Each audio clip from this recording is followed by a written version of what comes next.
A beautiful night in the Circle City, the sun shining down on Indianapolis. We are approaching the final third of the USL Championship season, and the push to the playoffs is imminent. The Indy 11 welcome a familiar foe to the mic as Miami FC arrives to exact revenge in the third meeting between the two clubs, and a win tonight could push for some serious playoff momentum. Thanks so much for joining us here at Mike Carroll Stadium. Alongside Indy 11 great Brad Ring, Joey Lindstrom with you. Brad, both these teams are on losing streaks, and they're tied in the standings at 20 points. A win right now could really do a lot for them as they move toward the playoff line. Yeah, it's weird to think of a game as a must-win with 10, 11, 12 games left in the season, but nonetheless, at the point we're at, both teams really need 3 points tonight. Let's take a look at the table for the USLC. Right now, it's anyone's game, and we only have 11 matches left. Now, Indy 11 and Miami are both 9th and 10th, respectively. Miami with just one more loss, and it's hard to beat a team 3 times in a season, Brett. It is. Look, and they played twice. Once was the very first game of the season. Indy 11 on the road, get a good win at Miami. Then they play in the Open Cup.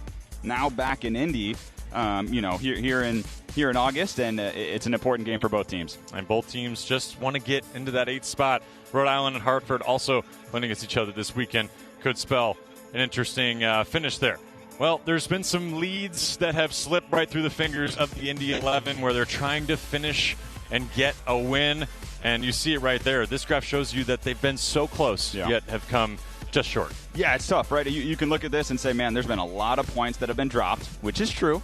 But you can also look at this and say, gosh, they are really close to being 10, 12 points higher, which is promising. So, can they find their groove? Can they pick up some wins and really get into that playoff spot? And Sean McCauley's been very direct with his team and with us, understanding that we just need to win and finish games. Well, they've done that twice against Miami. They opened the season with a 3-1 win. This is a highlight from the Open Cup in the 119th minute with a Hayden White header. It's the 16th meeting all time. Indy's had Miami's number over the last 6. Yeah, you saw that Aiden Quinn strike for the opener on the road at Miami. Yeah, Indy's had their number, but nonetheless, and you said it a couple minutes ago, it is really, really hard to beat a team 3 times in a season. So expect Miami to come out flying, ready to go. It's going to be a good one. 2 new goalkeepers in their respective cages as well. A lot of excitement built around this one. This is where you could make a playoff push. It's all next on Wish TV and ESPN+.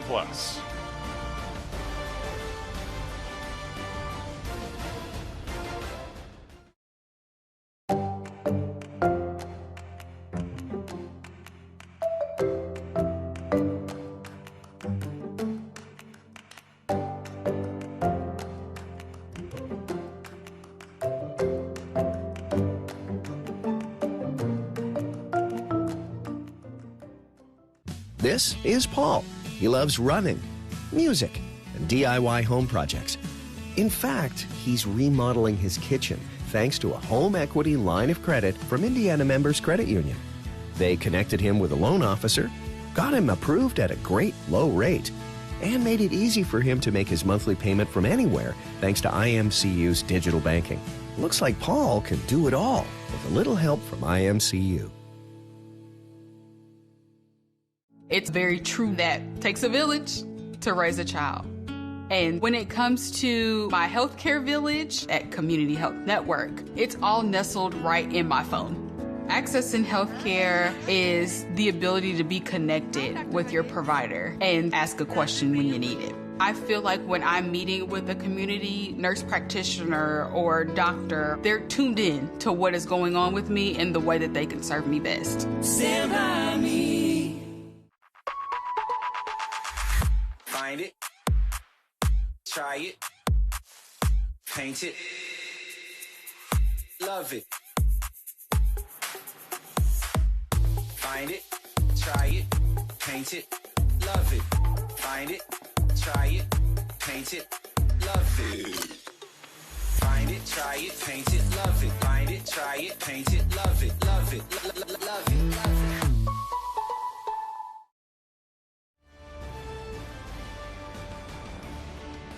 Indy 11 Soccer is brought to you by Community Health Sports Medicine. Exceptional care, simply delivered. And by your Central Indiana Ford Dealers, a proud sponsor of Indy 11 Soccer. Visit your local Ford dealer today for great deals on your favorite Ford vehicle.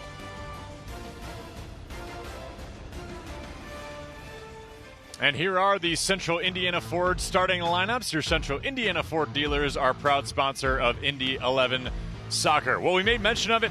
Reese Charles Cook is making his start tonight. He is 0-1 as a starter in the USL Championship games, but he's played an Open Cup game and a USL Jägermeister Cup game as well. Yeah, look, veteran player. He knows what he's doing. He'll be ready to go tonight between the sticks. And the boys are back in black. They're not the boys in blue tonight for all things Indiana Knights. For Miami FC, headed up by Gaston Madani in his first season, the Argentine coach, making his debut in the USL Championship. They are headed up by Francisco Bonfilio, number 9, the striker. He is second in the USLC in goals, just one behind Philip Goodrum of Louisville City. So he's going to be the focal point for that offense tonight. Yeah, absolutely. He makes them click for sure, and he's going to have to keep a close eye on him tonight. Somebody who is also a new face is their goalkeeper this evening, Nico Campisi. He has been traded from Tampa Bay after Miami traded Bill Hammett. He signed yesterday, and he's already playing less than 24 hours later. Yeah, he came in ready to go, right? And then, look, that's one thing I think you can do at the goalkeeper position. A little different if it's a center mid or maybe center back, but if it's a goalie, a lot of it just comes down to individual effort and communication to your defense. Really curious because we didn't get to hear that particular story, but really curious if he just took the flight right from Tampa up here. Just met everybody here. Good question. I don't know. Benefemu to throw in. Now, tonight there's going to be some intrigue around, especially getting those 3 points. Early signs, especially from Indy from that Loudoun game. They were able to put the ball in the cage a couple times. That was and James Musa, but you have to be able to start fresh and start early as they're doing here. Yeah. Malik Foster out in front. That's good. That's good for Indy, right? If they can get Foster in space, you see Amo get the ball, collect it, find Jack Blake, who spread it out wide. That's some good early movement from them. Indy is much better when they're playing on the front foot, pushing the envelope, finding Foster in space. With his speed and his athleticism, he just makes things happen. First corner kick of the Knights for Indy 11. And good things tend to happen when Aiden Quinn is on the ball as well. Thrown up, and Campisi makes his presence felt early with a quick punch out. No chance there for Indy 11. Miami FC had the worst record in USL League history last season. Just 3 wins this year, already improved, and Malik Foster, his chance here to be quelled there from an offside. Yeah, look, looks like he's offside, but nonetheless, one thing I want to call out right there is Elvis Amo, the striker, tracking back, winning the ball for his team. Rendon trying to slip Foster. That is very close, but he does look to be a touch offsides. But once again, promising start from Indy. Injury report is brought to you by Community Health Sports Medicine, official sports medicine provider of the Indy 11. And Aiden Stanley and Hayden White's both out. Aiden Stanley we knew about going in. Hayden White a bit of a questionable status, and he will sit out tonight. Yeah, hamstrings are tough to come back to. So glad he's kind of taking the cautious approach there. Charles Cook was ready for that one. Christian Vasquez trying to put the toe to center that ball. Well, what a turnaround it's been with Gaston Madani in his first season at the helm. There are 9 Argentine players on this team, and it's clear that really that was something that he could do, is recruit in a way some guys from his home country to be able to put this team together, and that's what he's done.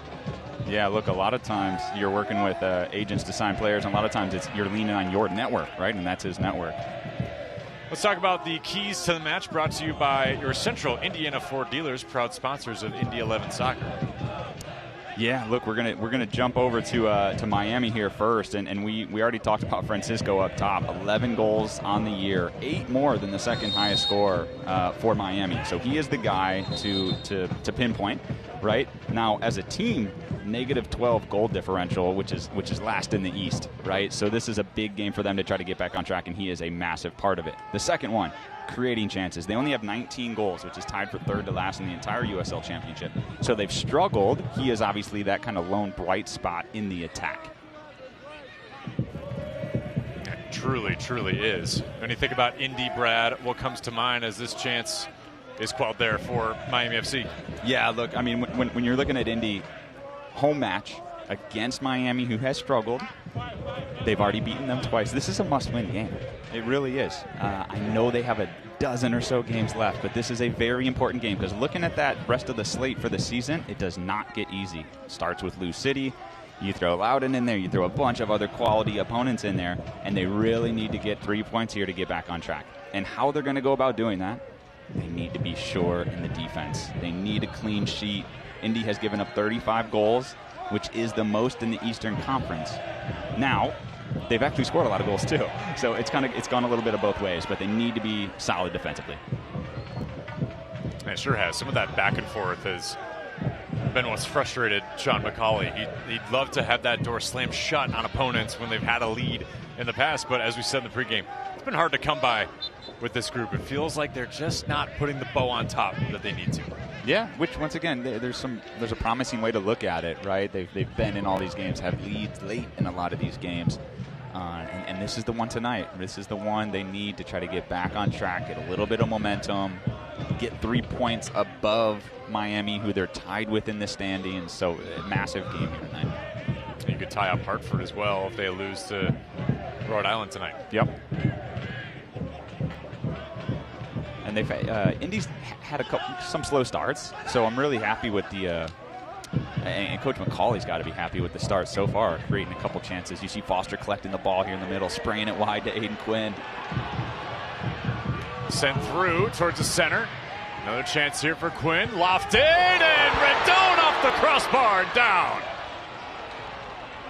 Oh, would have been a beautiful chance for the 11. Musa does a good job keeping this ball in. Foster just so dangerous in the middle. What a good cross from Aiden Quinn on that header. An early sign of good things perhaps to come for the 11. Like you said, set up there by Aiden Quinn, the Indy 11 veteran. He'll try one more time. That's headed out by Celeste.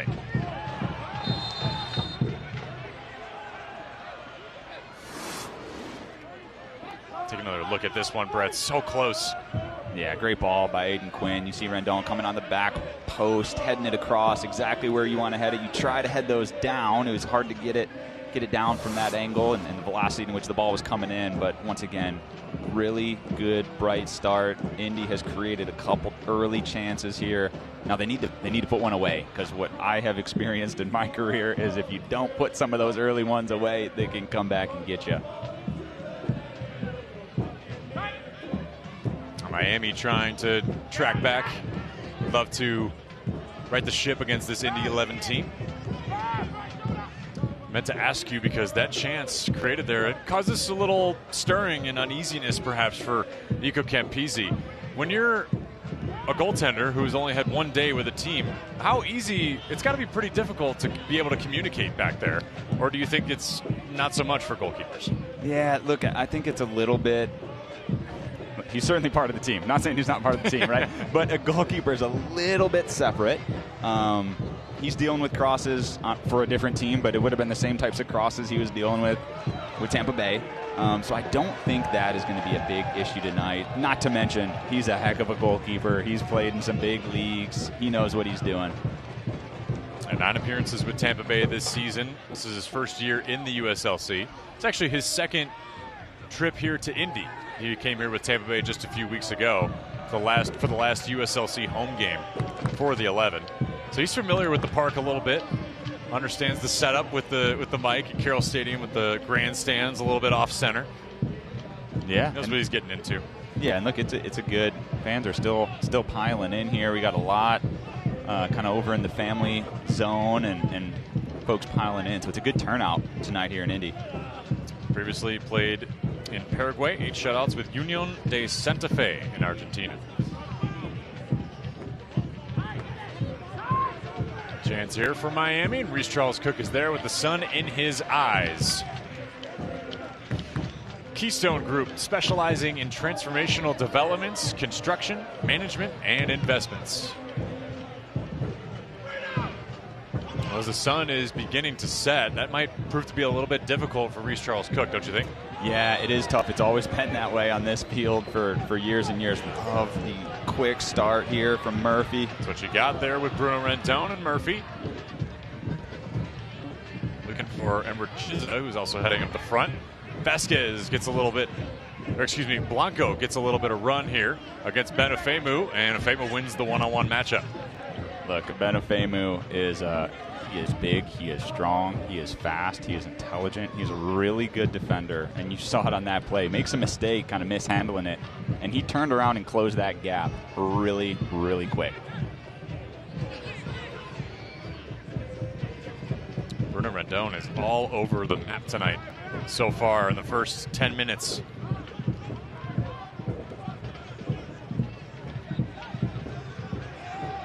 Through to Jack Blake in midfield, and Sebastian Blanco is down.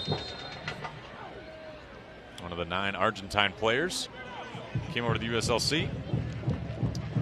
Sebastian, though, played 7 seasons in the MLS with the Portland Timbers. Over 200 appearances there and 51 goals. He's the 3rd top scorer in Timbers history, the 2nd most in assists. So it's a welcome acquisition for a Miami team that really needed a strong winger.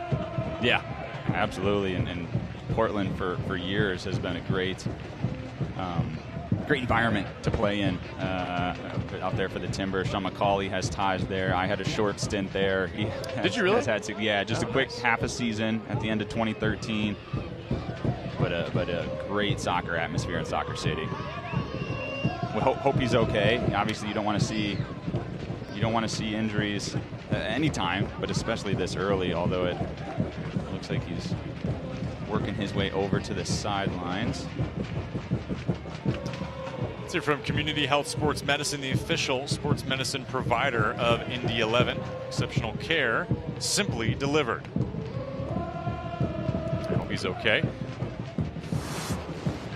Take another look at it. Just looked like he was a little bit hobbled here. Yeah, he's trying to take on Benefemu. Ball goes past. Femu gets in front. I think Ben might have stepped on him as he was trying to turn.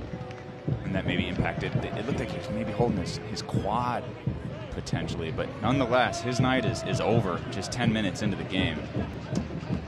Gavilanes is checking in then for Blanco. Well, that might hurt Miami FC.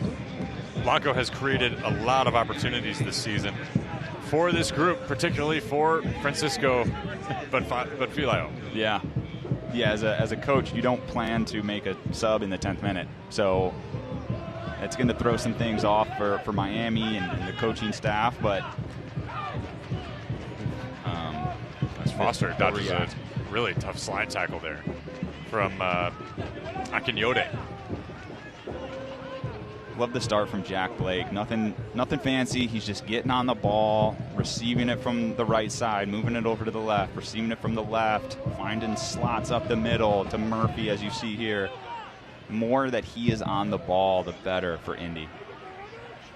Through ahead to Elvis Amo. He's got some trouble on the outside there with Dalton Knutson, the defender. Indy gets away from it, and Campisi is there to field.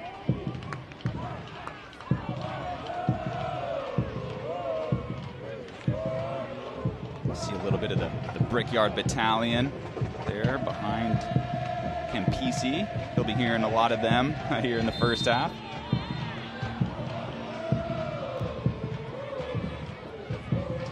Pat Hogan gets whistled there for the contact there with Francisco.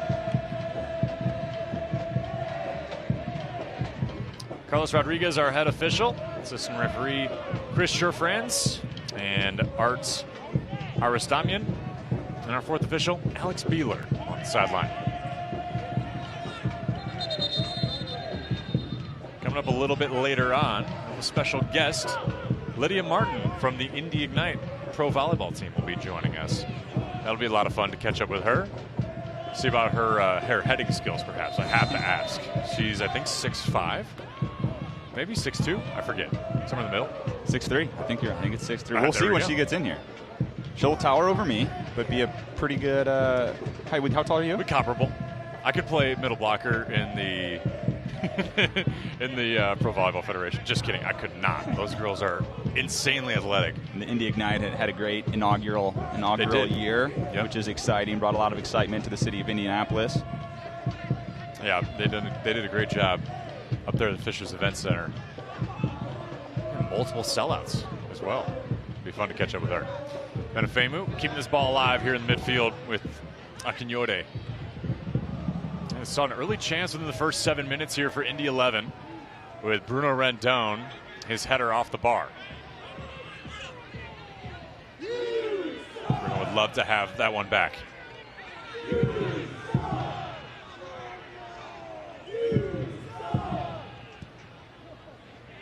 Show your Indy 11 pride and get your exclusive IMCU Indy 11 debit card at any IMCU branch or online at imcu.com today. Be a wise financial decision, and just like it was probably a wise decision late in this point of the season, make a goalkeeper change, bringing in Nico Campisi here for Miami FC. Reese Charles Cook getting his time tonight. Hunter Salt injured his finger on Wednesday in the Greenville Triumph game. After a game like that where you get upset by a League One opponent, number one, I think there is a silver lining. I think it shows how competitive and how close the line for USL Championship in League One is. With two is Malik Foster. Oh, a little spinorama there for Foster. Trying to center, and Capisi slaps that one away. It rolls down to Rendon, and off the leg there of Ricketts. Yeah, what a wild that chance for wild Indy 11. Play there that's still going on. Miami breaking down the sideline with Benefemu tracking. Alan Gavilanes, excuse me, was on the run there briefly. Well, what I was going to say is that you come after that loss to Greenville and PK's. Do you think there's a little bit deflated energy? Because you got tired legs probably going into Saturday today. But how is the emotional hang-up for this group, you think?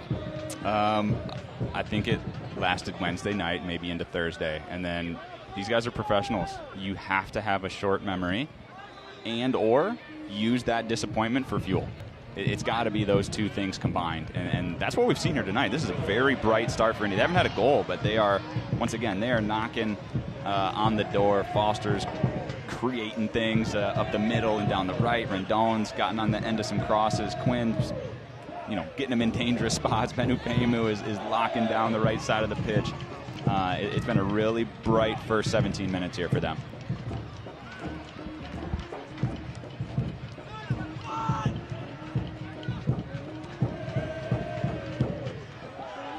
Good start for the 11. Another foul there on Pat Hogan. Been a guilty party in a couple different sequences of contact.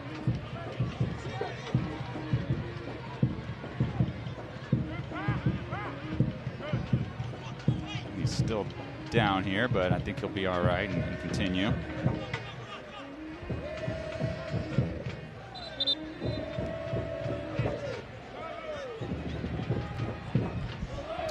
Francisco by Fileo. A free kick here for Miami.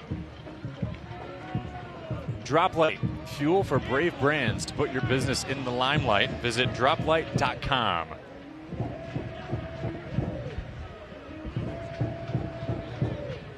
See a dangerous free kick opportunity here for Miami. Musa got his head on it. And a bit of the scrum there. It was a good layup there for Christian Vasquez for somebody to come down with it.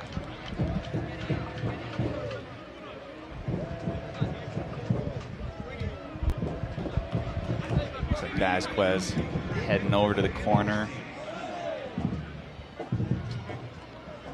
Get this ball into the box. He's a lefty, so it's going to be an in-swinging ball.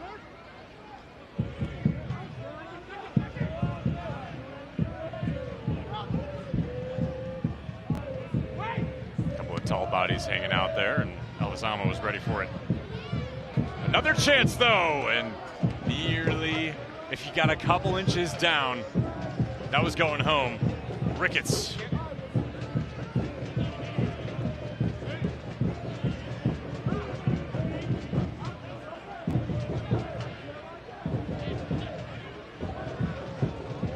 Carlos Cook kind of woken up a little bit from that last sequence. I'd say the cross coming in, the shot over. So not to say he wasn't ready, but he's in the game now. 4 goals allowed, 42% save percentage this season. And Reese has he's affectionately been welcomed into the Indy crew this season. Saw on social media he was holding the camcorder, old style footage, hanging out with everybody. Yeah. Gotta love the the behind the scenes feel. That wasn't your role when you were with the 11? No. You guys were hopping on? There wasn't even social media when I played. Hopping on the planes? We still had flip phones, black and white television. Foster making things happen up the middle. Scoots forward to Bruno Rendon. Another chance for the 11 perhaps. Tried to cheeky move back to Foster, and it's quickly upended there.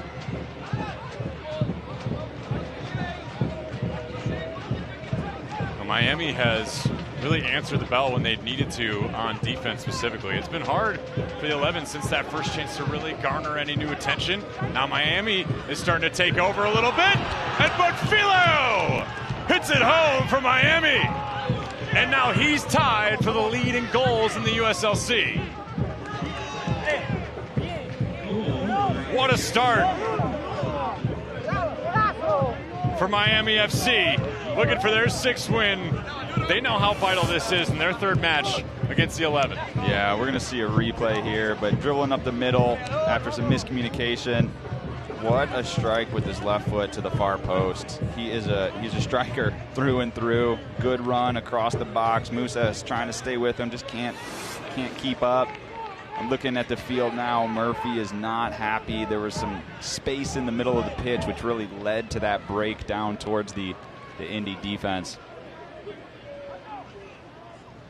An unwelcome beginning there for Indy, especially after that goal that once could have been. But now we welcome a new face to the booth. A welcome face. Hi, Lydia. Lydia Martin of Indy Ignite Volleyball, middle blocker. Yes. And so, Lydia, it's great to have you with us. Thanks for joining us. Is this your first Indy 11 game? This is. I'm so excited to be here. And they already gave you a kit, too. Yeah, got decked out. Why don't they give us kits, by the way? That's kind of rude. I gotta say, my daughter's name is Lydia. Oh, so it's just what a name. It's a great name. So you guys had a very successful first season. And had you ever been to Indianapolis before? No. You went to University of Oklahoma. Yeah. Had a lot of success there. Great volleyball program in the Big 12. What was it like being in Indy your first professional season? It was your first professional season? Yeah. Okay. I don't know if you played overseas at all or No, anything like that, straight from college. Okay. I wasn't drafted necessarily. I was just a team invite. So I came to training camp. It was snowing. We were trying to make sure we didn't just spin out on our way to practice and whatnot. But it was great. I had a great time. I think Indy as a city itself is wanting to get more involved in women's sports. And I was welcomed with open arms. And our team made a really great run. So it was great to see everyone getting invested in it. All the way to championship, no? Yep, yeah. All the way. Man, it was so exciting because, first of all, and I've called a lot of college volleyball in the past, stacked team. Mm-hmm. There was no wonder and there was no surprise that you guys made it as far as you did. As Malik Foster puts home for the final third here. Scooting, looking for Chizza again, Brad. Unfortunate to not garner anything there. Yeah, absolutely. Indy maintains possession. Kind of wasted there as the ball goes over the end line. So now you mentioned the evolution of women's sports, especially here. You could call it the Caitlin Clark effect, but it's more, people are now just starting to pay attention and realize the value of what women's sports has and also what it's becoming in the States, and volleyball has done that now. So maybe speak to some of the impact that the growth of the sport has had in your life and maybe how you now are part of that impact. Yeah, absolutely. I think one, just younger girls being able to stay volleyball, there's something after college, like that's not the end. Before it was like you had to go overseas, and now that's an opportunity here. But just across the board, like you said, Caitlin Clark, like, yeah, she's kind of started the growth and helping people pay more attention to what women can do in athletics. And I'm really just proud of how our team has kind of making an impact in the community, and so is like our league, and just that's what volleyball is right now. I'm coaching with Fishers High School right now and trying to just empower those younger athletes and try to help out wherever I can, just to let them know that we're just people, but you can be where we are now through practice. And I don't know, it's just an opportunity now, and I think that's something that we didn't have before, is what are you working towards? You continue to work to play professionally. Right. Yeah, that's amazing. My wife played volleyball at Indiana University. As you can guess by my height, she was the libero. She was not the middle blocker. Brad's a short king. Yeah, 5'10". All right. I'm 5'10". You guys are just tall. But no, nonetheless, so when she was in college, there wasn't much here domestically, right? Mm-hmm. So, Penn State and Nebraska and many others, folks would go overseas and so forth. So love the opportunity here. Love that Indy is involved. Love what Indy Ignite has done in year one. What are you looking forward to the most in year two? Yeah, we just got a new coach, and she's got lots of international. Sorry, looks like there's someone hurt out there. Someone down. Yeah, looks like it's Musa. Yeah, but I'm excited just to have a new coaching staff and see, we made it to the finals last year, but we've got a new group of girls coming in too, some from last year's team and some new, and that's just kind of the league, that turnover there. But I'm really excited to just make it a championship again and hopefully get that win this year. Did you ever play soccer? No. No? No, my husband did. You have to have a mean header, right? No, I don't know. I've had several concussions. I don't know if I'm cut out for it. That's true. Not enough people think about the concussions you sustained from volleyball. That's real, and probably mainly just messing around in practice out. Yeah, I feel like I wear the cue collar, which I know some professional athletes wear, and I've seen great success with it in my own game, and I'm trying to make sure everybody knows that it's in volleyball too, and it can save you. I love that. I have one big question for you. Brad mentioned that his wife was a libero. If you could have an athlete like Brad who played professional soccer in volleyball, he's got hops now. I've seen him get a header in the past. He's an Indy 11 great. Where would you put him, knowing all the information you just gave me? There's only one choice. If you can jump, I feel like you could be a setter. Just because you can jump, you can block, but then you're also still playing a lot of defense in the back, and can guide your team through leadership in that way. You don't have to be the tallest presence on the court. I love that. Pumping me up. This is awesome. You need to come back.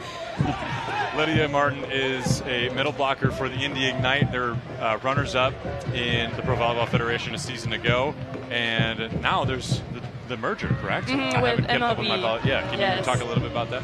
Yeah, I think we essentially just adopted the new name. I think Omaha is staying. Originally, they were breaking off to create MLB, so now it's all kind of the same league. We got some new teams getting added, and a couple teams I don't think are continuing on, but I think it's just showing the evolution of the game and what volleyball can become, and that it's getting bigger and we need more teams, and just trying to get a feel for where those bigger sports fans cities are across the state. So I'm really excited for it. Yeah, we're excited as well. Excited to see the growth of that sport, especially women's sports, in this current landscape. So Lydia, we really appreciate you joining us. Thank you for having me. It's been a great experience for sure. Let's go. Awesome. We'll have to have you back. Yeah, I'd love to. And we're going to have to figure out who you talk to get one of the kids. Yeah. That's for sure. I just showed up and they handed it to me. See, and I got to do the coin toss, which was super cool. We saw you out there. Yeah. Nice. Very good. All right. Appreciate you joining us. Thank you guys so much. I appreciate it. Yeah, no doubt. Good to meet you. We'll be spectators soon. There's no doubt. Perfect. Lydia Martin, middle blocker for Indy Ignite. Appreciate her time. She's got a yellow here for Murphy, chopping down from behind. Kind of an awkward play. Some stumbling, some falling, trying to get up, but falling again. And it looks like Murphy caught him from behind, and he's still down there. Take another look here with Murphy's yellow card. This is all clean. I think it's right there. Yeah. I think it's the one at the end. Before that, I think there's just guys battling for the ball. Well, no ill intent, but obviously Bufileo is the premier goal scorer for this group. He can't really play from all fours, but you would realistically like to stop any chance he might have. Yep. If you're James Hogan. If anyone could score from all fours, it might be him though. See the guys taking an opportunity to catch their breath and hydrate here. If you're not already, watch Wish TV, your local news source, online at wishtv.com. We are being simulcast on Wish TV tonight and ESPN Plus. Thanks so much for being with us. Brad Ring, Joey Lindstrom, and Lydia Martin of the Indy Ignite joining us as well. Francisco Bonfilio is now tied for the lead with Lou City's Philip Goodrum for 12 goals in the USL Championship in the race for the Golden Boot. He has been really the bright spot for this Miami FC team in his first season with the USL. And Gaston Madani, he knows that. He said, all right, we've got a negative 12 goal differential. This score holds, you get back to negative 11. We got to score goals as much as we can. It can't be all from one guy, despite having possibly the best scorer statistically in the league. Yeah, I mean, for sure, it's a little heavy on his shoulders, but nonetheless, he has produced 12 goals in league play is fantastic, and obviously, so far tonight, it's working for them as well, as they have the 1-0 lead here in the 30th minute. We may not see a Nick Markanich type of season in some time, but we still have 11 matches to go on average for most of the clubs. There's still time. Yeah. We got a obviously a dead ball here. Miami's over it. I imagine they're gonna try to swing this back post for some of the bigger guys they got coming to crash on the back stick. Vasquez lofting, and Ofemu heads that one out of play. That's going to be a corner kick for Miami. Yeah, you hate to give up corner kicks, but in that situation, that's about all you can do, right? Ben Ofemu is tracking back towards his own goal. There's runners coming behind him. He's got to get a touch on it, and he does a great job clearing it out of there, letting them regroup here for the corner kick.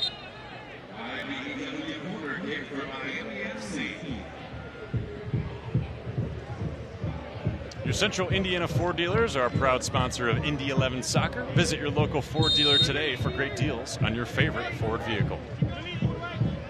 Vasquez over it again, taking it with his left.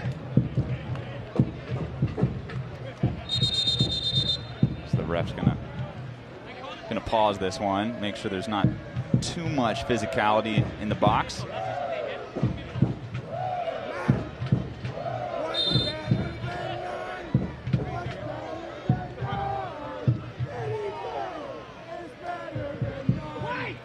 Ball in, and an almost second goal for Miami FC. I think that was Ricketts off the head.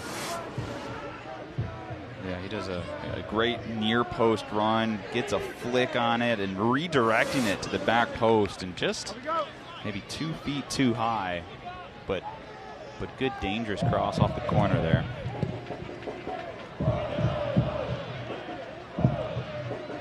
Indy needs to try to kind of turn things around just a little bit. Miami's had, I'd say, a better run of flow since their goal. Prior to that, I'd say certainly Indy's favor, but that's certainly something to ignite you, really. I mean, the Miami has done a great job of using that to their advantage and really responding to what Indy's been trying to do.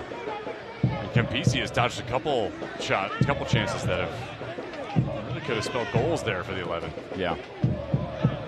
Akinyode down to Gavilanes, and that'll be out of play once again here for Miami. Hogan does a good job kind of coming across and covering for Ben Ofemu with the ball over the top. He doesn't take any chances with that one. He got it out and said, hey, we'll live for the throw in here and in our defensive third. Ricketts to Vasquez. Inside, Murphy covering. Gavilanes. One more to Ricketts. Through ball ahead. It got a little messy there for a second. Jack Blake clears that away and gives it for Chiza to catch up to. Was not going to get there. Look, great ball movement from Miami. Just quick little interchanges there on the left side. Indy's got to do a better job staying with runners and communicating to each other as you're passing attacking players off to one another.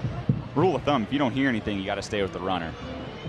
Good run here from Miami FC, and Bruno Rendon knocks that away. This will be another corner for Miami.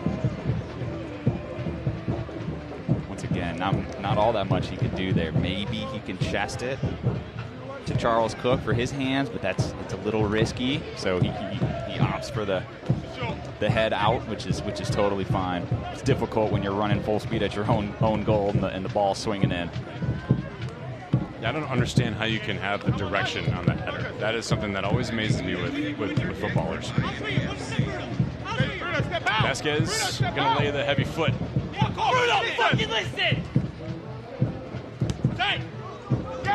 Opts for the quick pass in to Romero, and Miami FC will get set up here.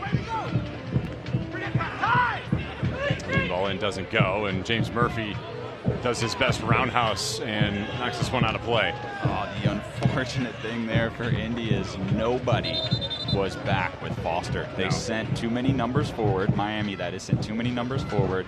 Indy could have caught them.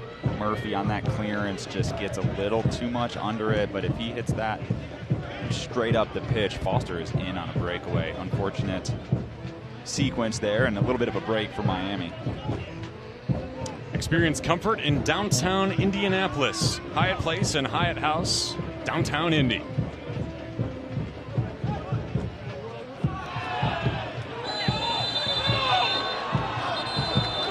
Well, certainly going to be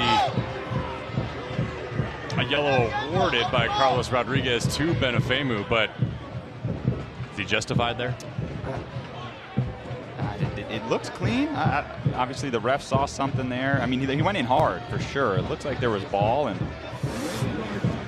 let's see if we get a replay coming up. Put lazy ball over the top, and look, it's hard to say from our angle, but from what we saw, it looks maybe a foul. Yellow seems very harsh in that instance, but nonetheless, yellow to Benefemu, and he actually hasn't picked up a ton of cards this year. Pretty smart player. Pretty clean, yeah. Yeah, pretty clean player, and even that, like I said, no ill intent there. I think he wins the ball, but we move on. So that's 2 yellows awarded to Indy 11 players, Benefemu and James Murphy. Yeah, and it causes you to think a little bit, causes you to second guess a little bit, right? If there's a 50-50 ball between them and Miami, maybe they would have gone in for a slide tackle or gone in hard, and they have to think, oh, maybe I shouldn't take that risk. So it can certainly impact the way that you play and the aggressiveness in which you play. Interested to hear the thoughts of gaffer for the Indy 11, Sean McCauley. Last week, very direct after that first half. Yeah. He was displeased with the play, but also understood, or made us understand, this team is so much better than we're showing, and just needs to come out in those little moments. As Foster, a little contact there with Vasquez, and that's going to be another corner for Miami FC, and got multiple players. Yeah, that was with arms wide open. Yeah, not to be on the ref again. I think he missed that one. I think Foster got there first and toe poked it off the Miami player. But those are tough. Those are bang plays. He doesn't have the sideline in that near corner, so he is the closest guy, which is a good 30-40 yards away. Vasquez looping ball in, headed out nicely by Bruno Rendon. Back to Miami for Nicholas Cardona, and sent one toward the cage to just test Reece Charles Cook, but big 2-3 was ready for it. Yeah, and it was wide. You're going to need a special shot from that distance to get it past Charles Cook. Indy 11 Soccer is sponsored by Johnson Controls, the power behind your mission. Zamo nearly got a piece of that one.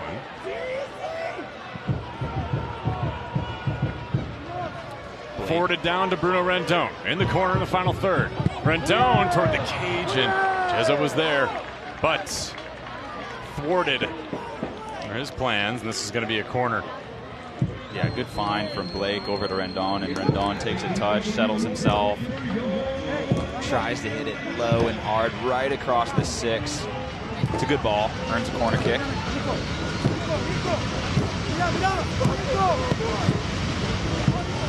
Moving ball in, Tucker Garcia heads it up again, and Jack Blake, wow, falling down. Maybe a foot above the deck. What an attempt. Try to get that ball off, and this is going to be a little more forward-building momentum for the Indy 11, maybe. They get a foul here to regain possession. And Aiden Quinn's putting in some great balls off the 2 corner kicks that he's had. You see a yellow card is coming out.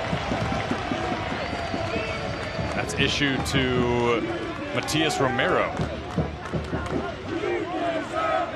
dangerous position here with the free kick. A really good position for Indy, actually. It's not too wide. Let's see a replay here. He can put in a great ball. It's kind of flip back stick. And Jack Blake, what an attempt. And look, credit to Campese as well. He was ready on the near post to hit it wide. Nonetheless, Indy still has the ball. Dangerous free kick here. You see Murphy and Quinn over it. Sometimes they like to do a little bit of quick action here. You see? I'm going to try for it. Maybe just a mishit ball. Musa keeping that ball alive. Had a nice goal against Loudon that just kind of trickled in last weekend. Murphy, a little bit more contact regarding the foul there, Rodriguez. He's trying to drag Gavilanes up again. It's the I'm helping you, but I'm not really helping you. I want play to move on. That's why I'm helping you situation. What about in your days when you're playing, Brad? When your team just is so close, but you just have those little moments of frustration, and you can sometimes see that maybe the opposite team is standing on the ground too long. In your head, it probably feels like forever when they're on the ground, right? Even though they're just kind of gathering themselves. Yeah, it can be frustrating for sure. But look, moments like these, they as an Indy needs to stay together. They need to stay as a cohesive unit. They need to support each other. And then when there's a moment to get a little bit momentum, and that can be a chance created. Obviously, that can be a goal like we've seen with Miami. That can also just be a hard tackle. It can be effort. It can be a lot of different things. But when those things happen, they need to then kind of everyone pick themselves up all at once. And you've seen them kind of turn the tide a little bit back in their favor here the last 5 minutes or so. So it's been a little bit of a back and forth first half. And in a big 5 minutes here, if Indy can grab one right before halftime, that would be huge with some momentum going into half. But we'll see how the rest of it plays out. Soccer Saturday presented by Indy 11. Join us every Saturday morning from 9 to 10 a.m. on 93.5 and 107.5 The Fan. Hear the dulcet tones of your usual Indy 11 voice, Greg Rakestraw, catching up with various relevant Indy 11 folks, getting ready for your Soccer Saturday. It's a great play from James Murphy there. Probably not many people are going to remember it. I will. I played that position, right? He almost picked off the ball. He covers a ton of ground, puts in a good tackle, and then earns a foul, all in the matter of about 2 seconds. But he does a lot of the dirty work in the middle for Indy.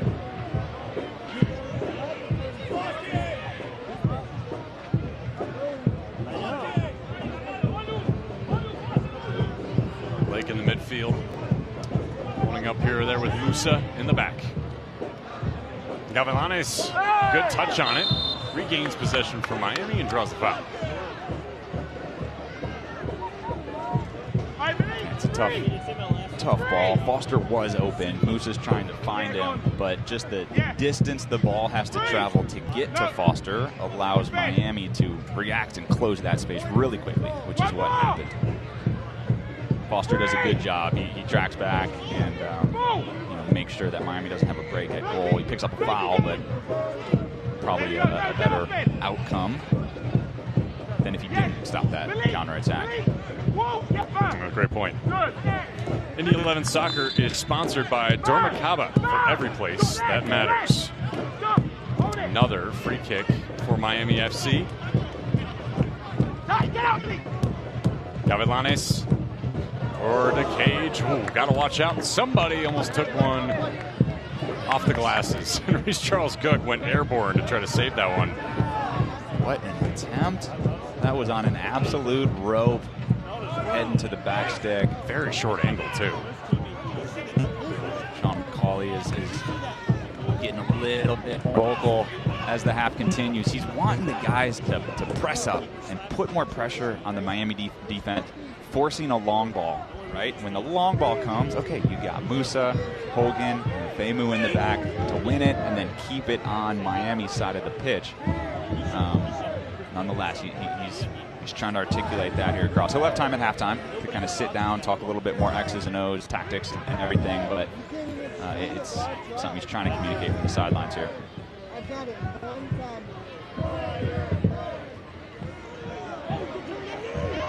Chizza in the midfield. Malik Foster. Indy had numbers briefly. Maybe have a chance here with Jack Blake. He gets pushed inside the 18.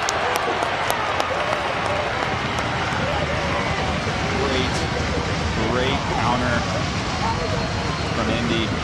Chizza, we haven't said his name all that much. He does a good job picking up the ball in the middle. He finds Foster. Foster finds Jack Blake, making a great run down the left side. Definitely a foul, takes him out from behind. Jack Blake does a really good job getting that first touch forward in front of him and getting his body between him and the defender. That is really hard to do when the ball is bouncing at you and when you're running full speed. He made it look really easy. It is actually really hard to do.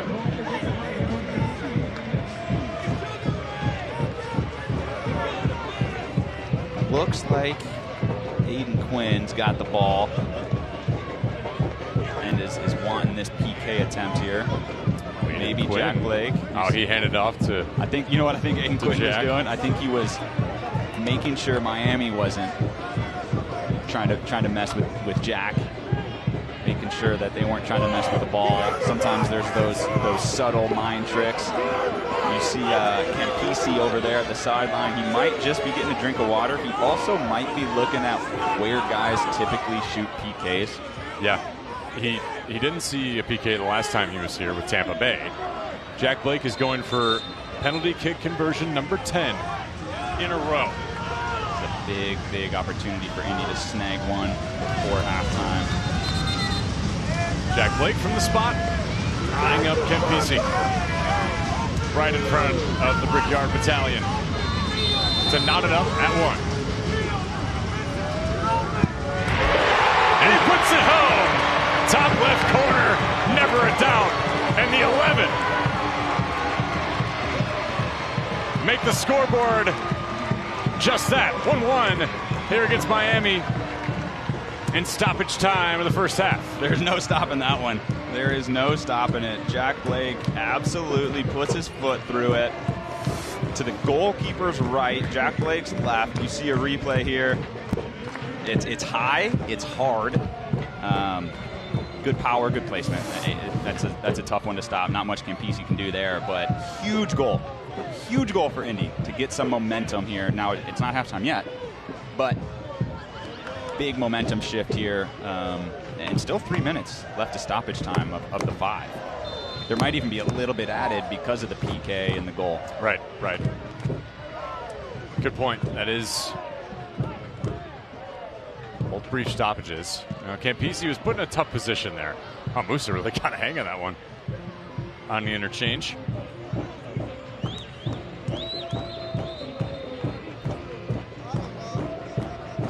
Throw in for Miami, kind of back somewhat deep in their half.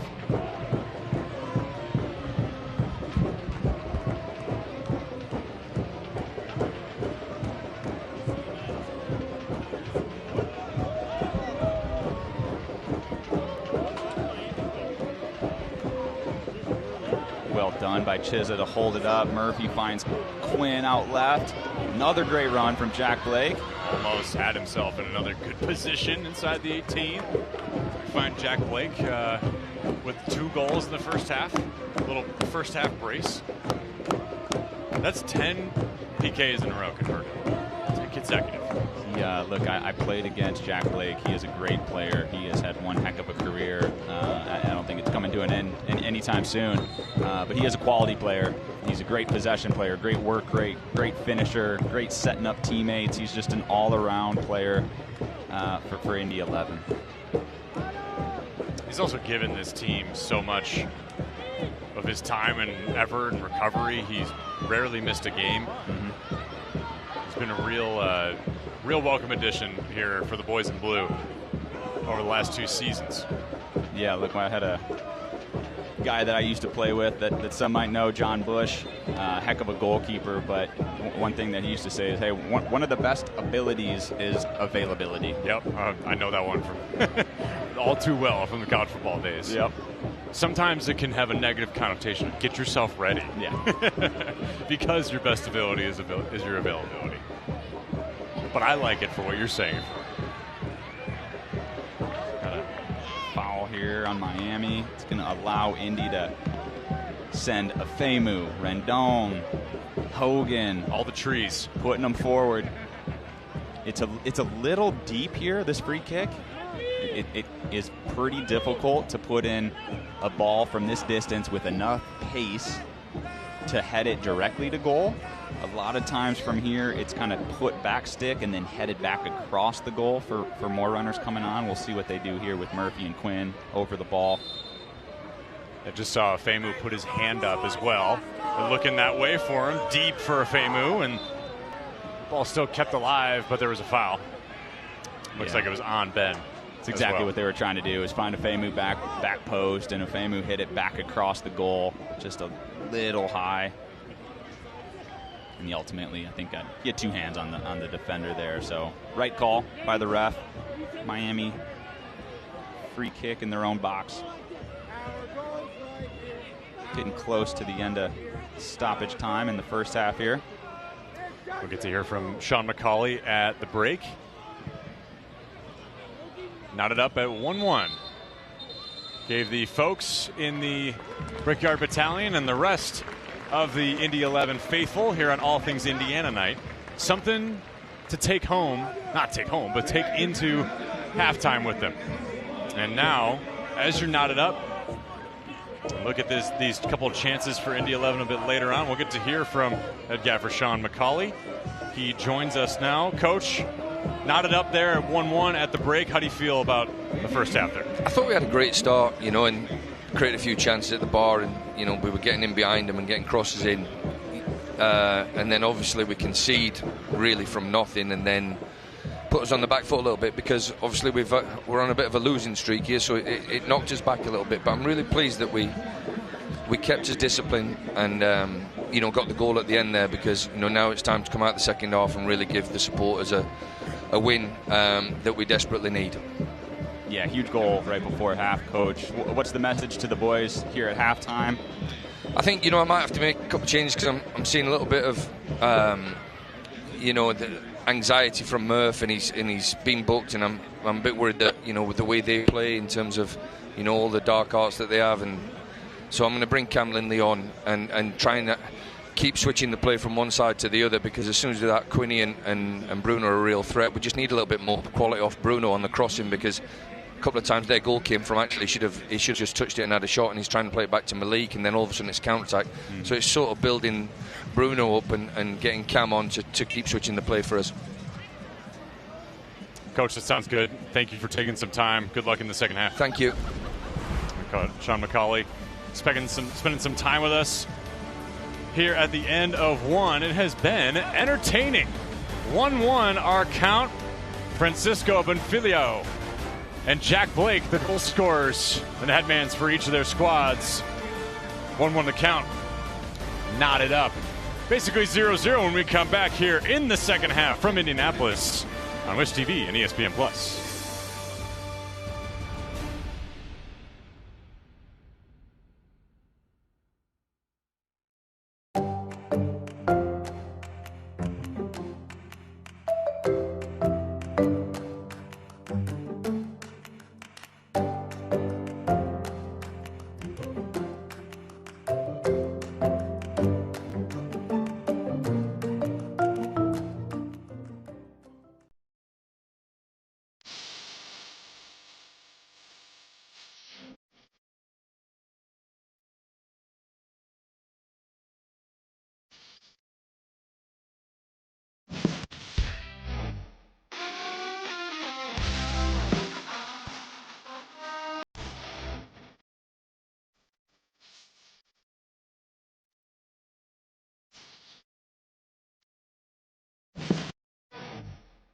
I'm a happy-go-lucky guy, but sometimes I get a little stressed because I'm not for sure what's going to happen down the road. I was at the cancer unit, and when I come out from seeing the doctor, I said something about needing some help with all the paperwork. They gave me a name and a phone number. Her name is Molly. She works over at Community. She tells me, stop worrying, let me take care of it. She is my angel. Stand by me. Every place has a purpose, and the people who inhabit those places have their own reasons for being there. the last thing on their minds should be concerns about the safety of the places they're in. When it comes to security and safety for all the places that matter, Dormakaba offers a seamless flow of integrated solutions that allow people to move securely about their daily lives. Because the places that matter to you matter to us.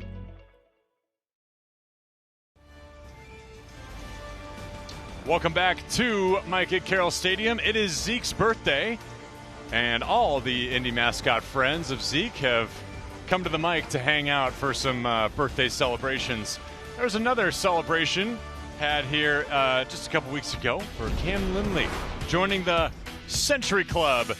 And I know somebody close by me that is also part of the Century Club. Talk a little bit about Cam and his legacy, Brad, as he joins that crew. Yeah, really proud of Cam Lindley, local guy who's had a heck of a career and will continue to play. And he's been an important fixture of this year's team and other years' teams. You're seeing some of the graphics here. One thing I got to warn him, if I can catch him, is when you hang that jersey up with 100 on the back, your kids think your number was 100. My kids have said that. Mine is proudly hung in my basement. Nice. Yeah, my kids' friends, they all say I'm number 100. So, oh well, I'll go with it. He joins a crew of 5 as well. So it's rare air there, you and Cam. 1-1 at the break. Zeke's birthday and halftime roll on here from the mic here on Wish TV and ESPN Plus.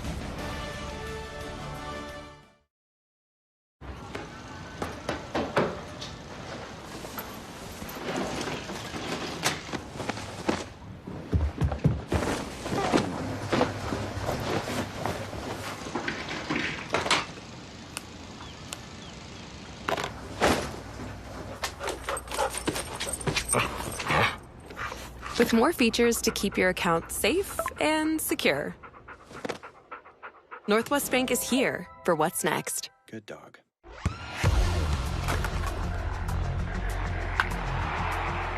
We all have goals. But let's be honest. Most of us aren't going to be professional athletes.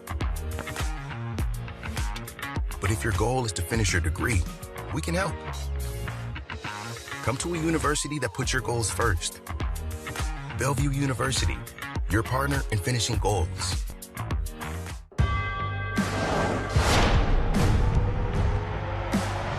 Prinks Tires in the USL help soccer journeys everywhere to drive harder. From city playgrounds to suburban sidelines. From early mornings to late nights. From fun with friends to winner takes all.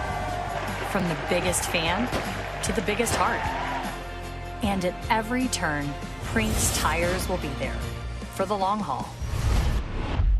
We're here to support the crest, the club, and the community. We don't stop chanting, we don't stop drumming, yelling and screaming and chanting. Back from the dead in the 90th minute! We'll follow them wherever, pretty much. That's just the love that we have for our team.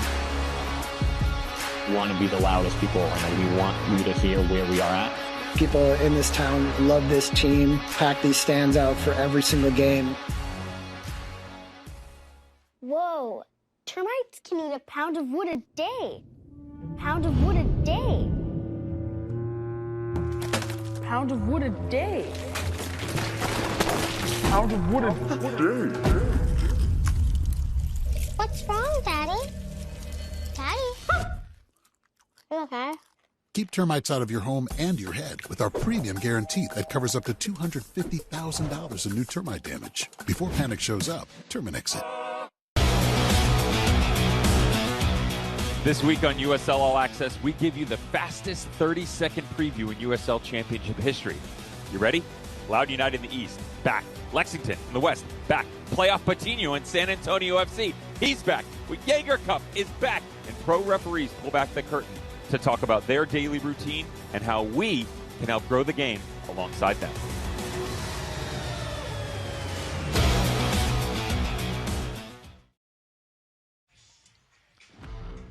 Welcome back to the mic. News and notes from the USL Championship. A couple pieces of breaking news around stadium expansion and breakdown and breaking ground. Sacramento FC has already broken ground on their new stadium at the Rail Yards. Pittsburgh Riverhounds are not doing away with Highmark Stadium, but expanding it along the riverfront. That's exciting for all these clubs in the USL. Shows the growth of soccer in this country as well, Brad. Yeah, it's really exciting, and these are great stadiums. The renderings that are floating around socials are unbelievable. So really excited for those two clubs and the growth that they're having in their markets. And in other news, the USL Jägermeister Cup moves to the semifinals. Heartbreaking loss for the Indy 11 and PKs on Wednesday, but Rhode Island will host Sacramento. Hartford will host the Greenville Triumph. Another road slate there for the USL League One team. Yeah, look, Jägermeister Cup's been a really exciting run, and down to the semifinals. It's win or go home. Excited to see those four teams compete for the first combined Championship League One, Jägermeister Cup. Might we see an upset? We love an underdog story, whatever it might be and wherever it might come from. Take a look at the upcoming schedule. Here this evening, there are some great games going on. Particularly want to circle that one in the middle left there, FC Tulsa and Orange County. That is a premier matchup, and New Mexico United also going to try to play upset against Louisville City, but just every week it feels like it's getting more and more impactful as we push to the playoffs. Yeah, I'm looking at the Charleston-Loudoun game, too. There's some great matchups here tonight, so have our eyes peeled on those results and the games as they're progressing. And that Charleston game got moved because of weather, so that's tomorrow at 5. Yeah. Kind of a standalone game there. Okay. Oh, yeah. It's amazing. You love that. Love to see it in the USLC. Halftime continues on after the break, and we are ever closer to the second half between Indy 11 and Miami FC.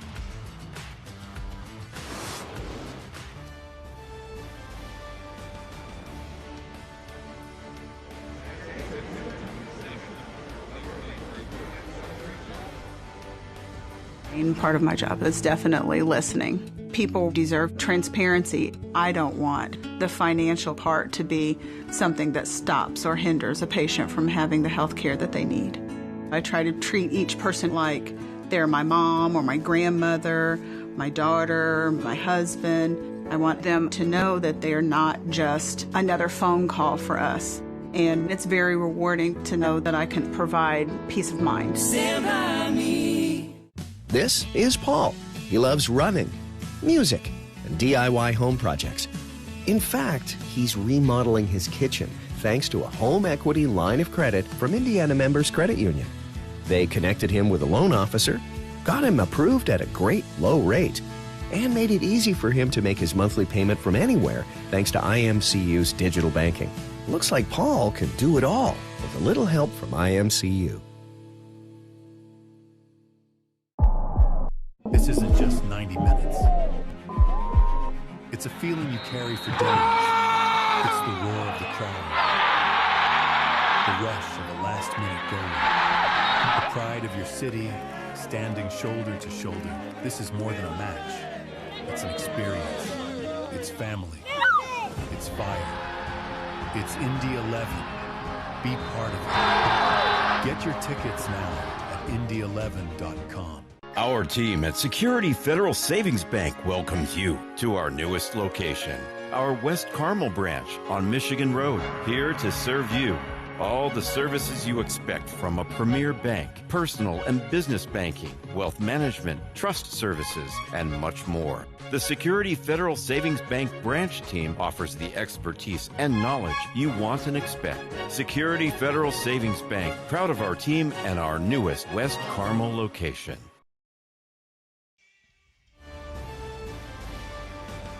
Indy 11 Soccer is brought to you by Community Health Sports Medicine, exceptional care, simply delivered.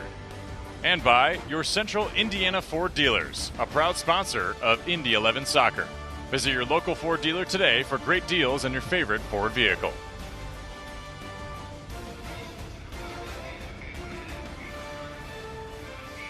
All knotted up at 1 after the break. And it was an eventful first half. In the first 6 minutes, we saw an almost goal off the head of Bruno Rendon, and it rolled off the crossbar. Unfortunately for Indy, we saw them creating chances early, Brad, just not able to put anything away, and Miami FC took advantage. Yeah, they did, and you see the strike here. It's 12th of the year. Not much Charles Cook can do with that one.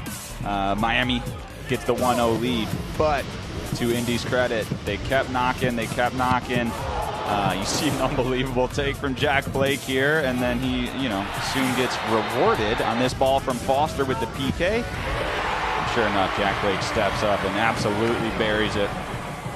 It was a no-doubter on that one. He absolutely throttled that ball. And it was exactly what Indy 11 needed going into the break when they just started to feel like they couldn't get anything going. There's your first half stats. Miami has owned the set pieces and corner kicks as far as the number goes, but none of them have converted into chances. Yeah, those are the things that stick out to me too. Shots in Miami's favor, corner kicks in Miami's favor. Possession pretty equal, slightly over to Indy's side of things. That's something they like to see. They're not typically over 50%, but nonetheless, that's something Coach McCauley's got to be happy with.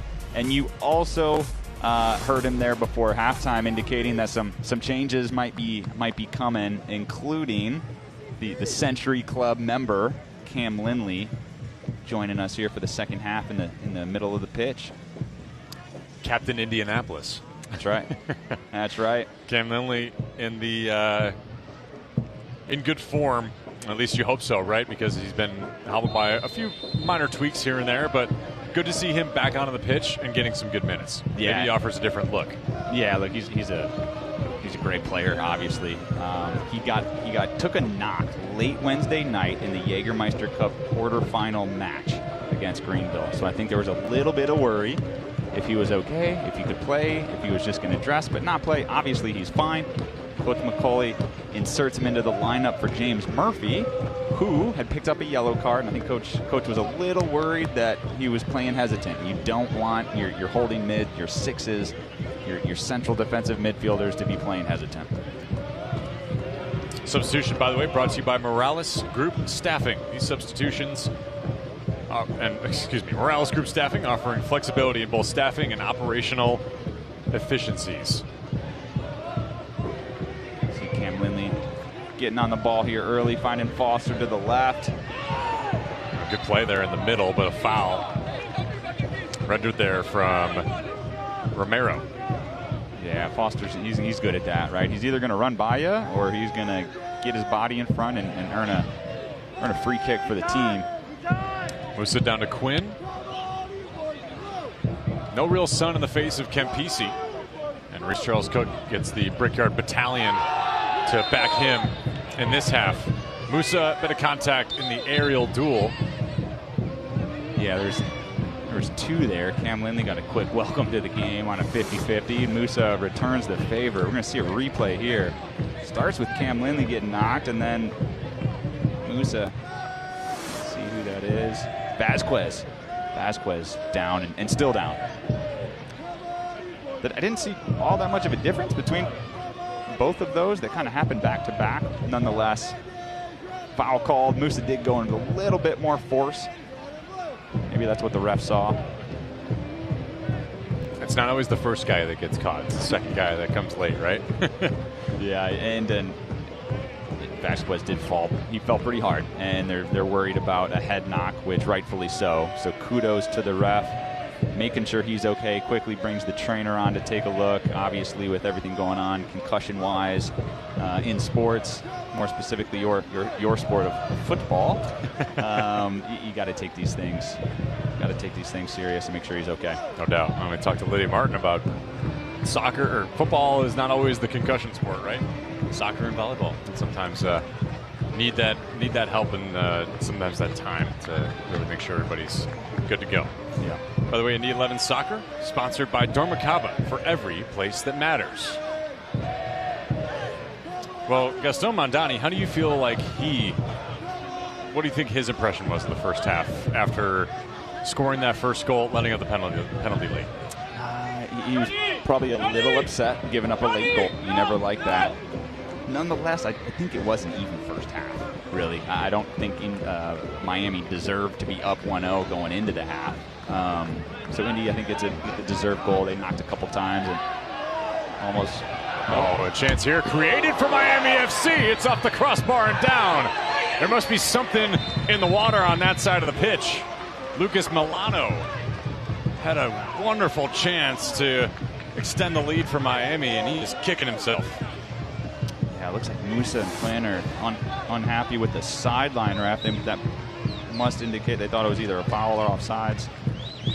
Charles Cook does a great job. He comes out, he makes himself big. He doesn't ultimately make the save, but he forced the shot high, hits the crossbar. Cam Lindley does a really good job tracking back, getting his body in front of the ball, doing what Cam Lindley does, making smart and intelligent plays.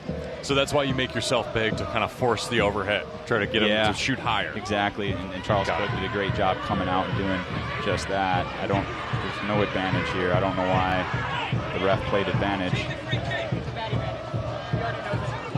Sean McCauley obviously displeased as well. Yeah, look, it's one thing if the play moves forward to a guy in a really dangerous opportunity, but that play went forward to Rendon, isolated by himself on the wing with nobody in the box. Not exactly an advantageous position. They would much rather have the free kick there in a dangerous spot on top of the 18. Rendon sends toward the 6. Parried away there by Miami FC.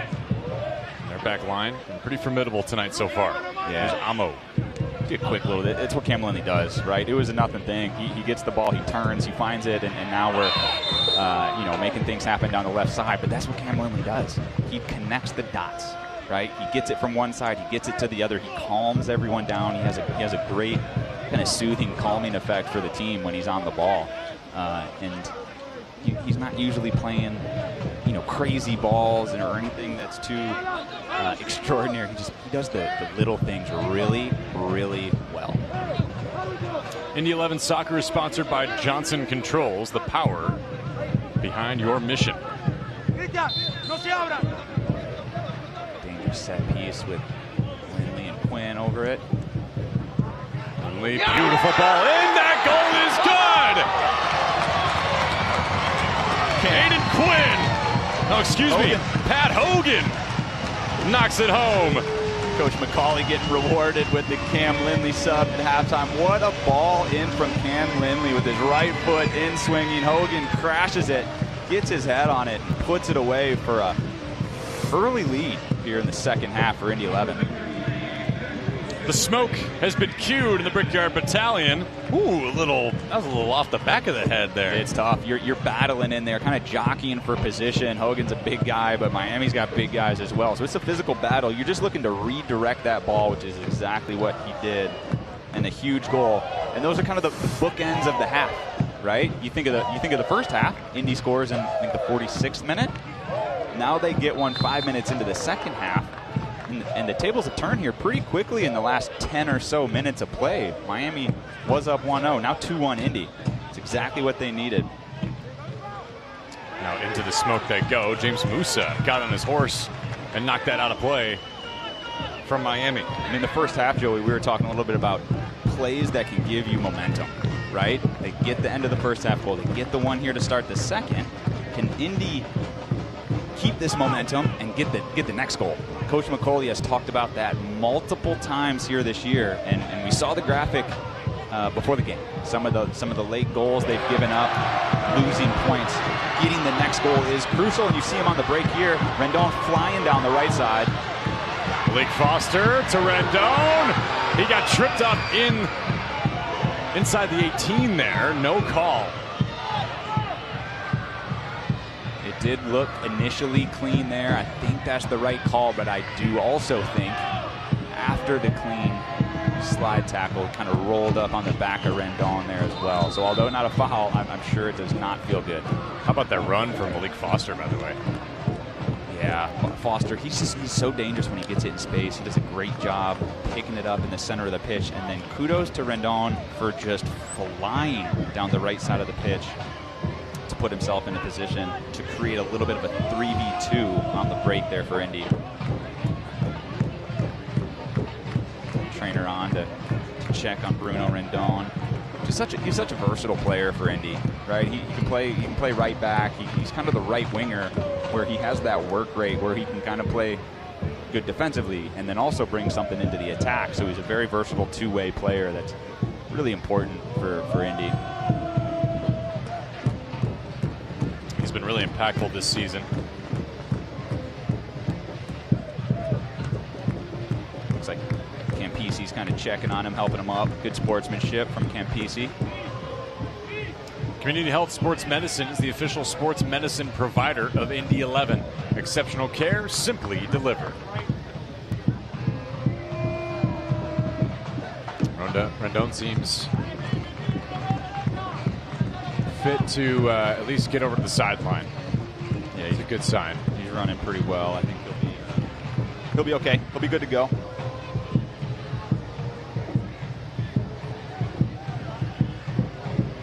Let's see what the ref does. Yeah, kind of a drop ball to Indy, it looks like. Try to restart maybe another fast break for the 11. It's Cam Lindley. And Burchiza not able to catch up to that one. And Ricketts tries to clear. Be out of play. And Rendon catches a stray foul through from Ricketts. A stray and can't catch a break. Once again, it's not a foul, but it is a cheeky little play. Maybe that is a foul. That was higher than I thought from over here. That's on the far sideline. That's definitely a foul. From the first angle, it looked like he took a shot right to the nose. That's a tough break when you get hit twice in such a short amount of time. Neither of which are fouls, but Bruno Rendon's a heck of a player, tough player. It's going to take more than that to get him out of this game. No doubt, no doubt. We got that one for Jonathan Ricketts, a USLC journeyman. Played for Sacramento before coming over to Miami. Before that, played for RGV Toros. Jack Blake and company losing possession, not the foul. And Bonfilio is going to try to propel his team back into a knotted up ball game. Interesting, we haven't seen that same pace that Miami had in that first half. A little bit more juice, but not in this half so far, the first 10 minutes. Yeah, it's been a bright start for Indy.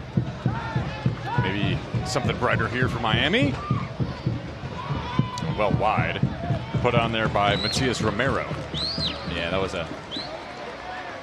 a shot from deep. He didn't get much of that. Kind of shanked it out to the left. That coincidentally almost found a runner on the left side of the pitch, kind of flying in. Indy 11 Soccer is brought to you by Morales Group Staffing, offering flexibility in both staffing and operational efficiencies while driving results to your bottom line, increasing productivity and reducing labor costs.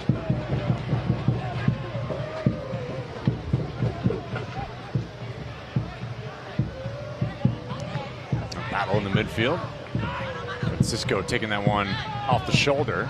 Blake Foster works this back to Musa. Good ball by Musa. And Quinn. Oh, that was almost perfect. If not for the deflection there by Cardona. Ball still alive. Jack Blake had some contact. Amo's on the ground. A few black jerseys have hit the deck and met the turf. Yeah, that was an interesting play. He's calling the first foul on Amo, which it was a foul. But then he let that one go initially to Jack Blake, which then he got fouled 7 or 8 yards closer to goal. So Indy's arguing, hey, thanks for the foul. You're right, but we want the Jack Blake foul that's a little bit closer to the 18, better shooting distance. Nonetheless, Indy on top of it. Quinn over the ball. Little deep from here probably to have a go, but I don't know. But maybe we'll see. I feel like he could probably get that one going from there. No, yeah, it's 35. It's like kind of right on the bubble. 30 yards out, maybe. You can hit it there with pace. It just goalie's got a lot of time to move and get behind it. So we'll see what they do here. It's either Jack Blake or Aiden Quinn. It'll be Aiden Quinn and Campisi rather.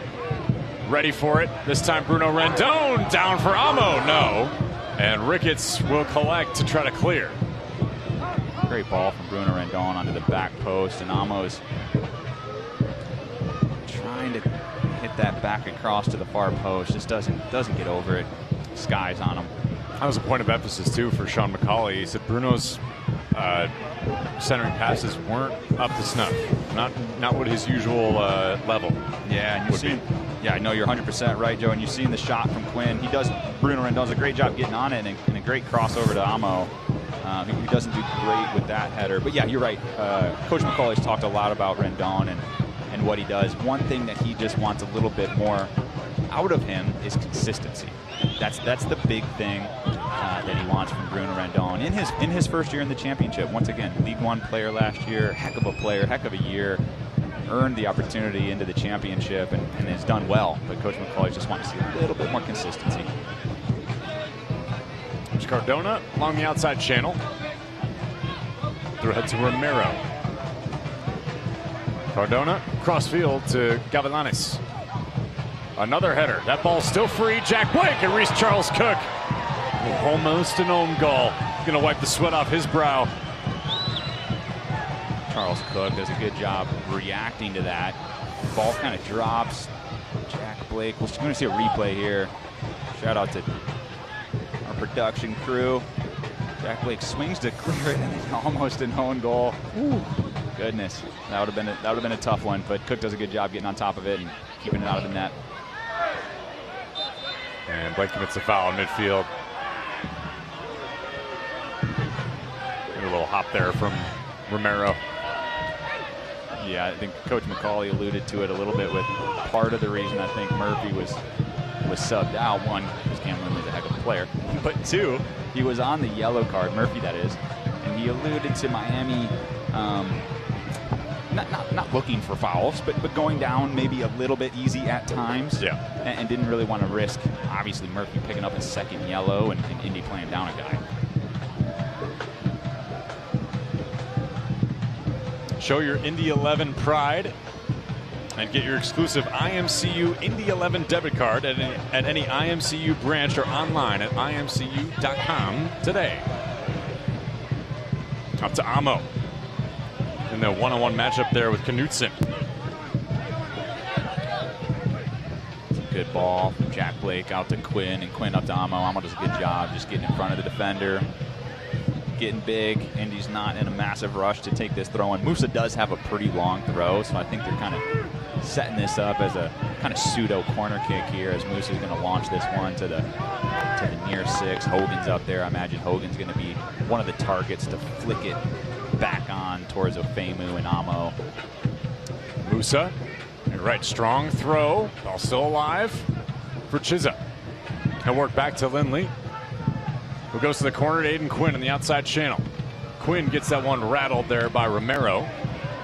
And that ball is skied by Garcia. And spat out along the end line.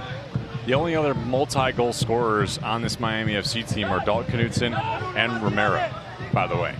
Bonfilio has been the source of scoring. Yep. Yeah, he's a heck of a player, as we talked about after his first half notch. 12 USL Championship goals. Musa the throw. Garcia out. Bruno Rendon try to keep it alive there in the final third. Musa missed that one off the hop.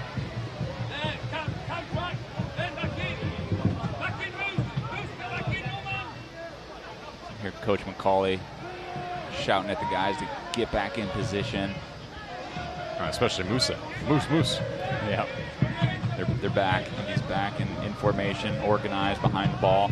It's been an important emphasis for Coach McCauley and his coaching staff not to get too spread out, especially when they're throwing numbers forward to try to get a goal, but making sure they're not too spread out and leaving too many gaps in the back. See Cardona subbing out for Miami FC. Dejan Verone has entered the game. Substitution brought to us by Morales Group Staffing, offering flexibility in both staffing and operational efficiencies.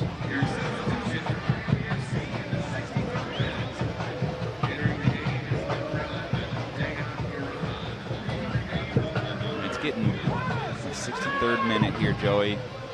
This is when Coach McCauley is going to start kind of thinking about his bench, right? And who can come in and not only maintain this lead, but maybe even add to it. I know he is a massive believer of not just sitting with a one-goal lead. He wants that next goal badly to have the two-goal cushion.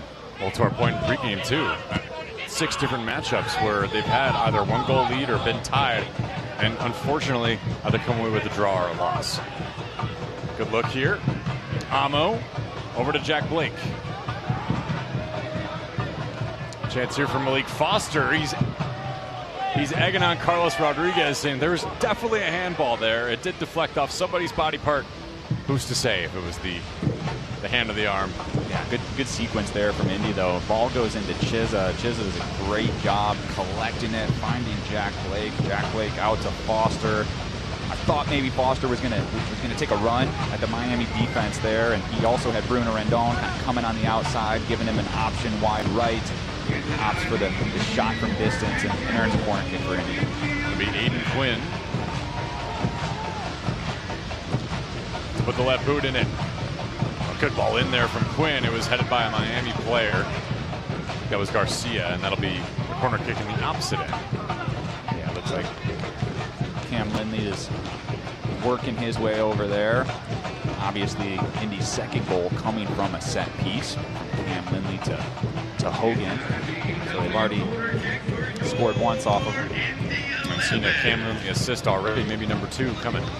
Community Health Network, exceptional care, simply delivered. Lindley, looping ball in. It's back out to him if he can catch up to it, and he does. Along the sideline, that one's deflected off the entry. Gavilanes keeps that one through to Milano. Great ball ahead. Reese Charles Cook comes off his line to put this one away for the clear. Amo just a little too tall in that sequence, and Ricketts had a piece of it as well. Playing soccer in the air. We had Lydia Martin in the booth already playing volleyball in here on the pitch. What a night here. Beautiful. There's a Hoosier sky enveloping the mic right now for all things Indiana. So 20-minute mark, you talked a little bit about how Coach McCauley might be feeling. How are you perceiving the progression of this match here in the second half now? And Indy has done exactly what they wanted to do coming out into the second half, which is apply pressure, create chances, and get a goal, right? So mission accomplished there. Now, next thing up is who's going to get the next goal, right? Okay, if no one does, they're fine with that. But as we talked about, Indy's given up some late goals this year. I would imagine there might be some, oh no, not again type of thoughts maybe creeping into players' minds as it gets to the 75th, 85th minute. So it's important that they keep pushing and try to get that 2-goal buffer. And they've got players who can come in and make a big difference. Elliot Collier, certainly one of them. Williams up top, another attacking player. So that they have options to come in and make a difference, pushing for that third goal to get a 2-goal lead. Your Central Indiana Ford dealers are a proud sponsor of Indy 11 Soccer. Visit your local Ford dealer today for great deals on your favorite Ford vehicle.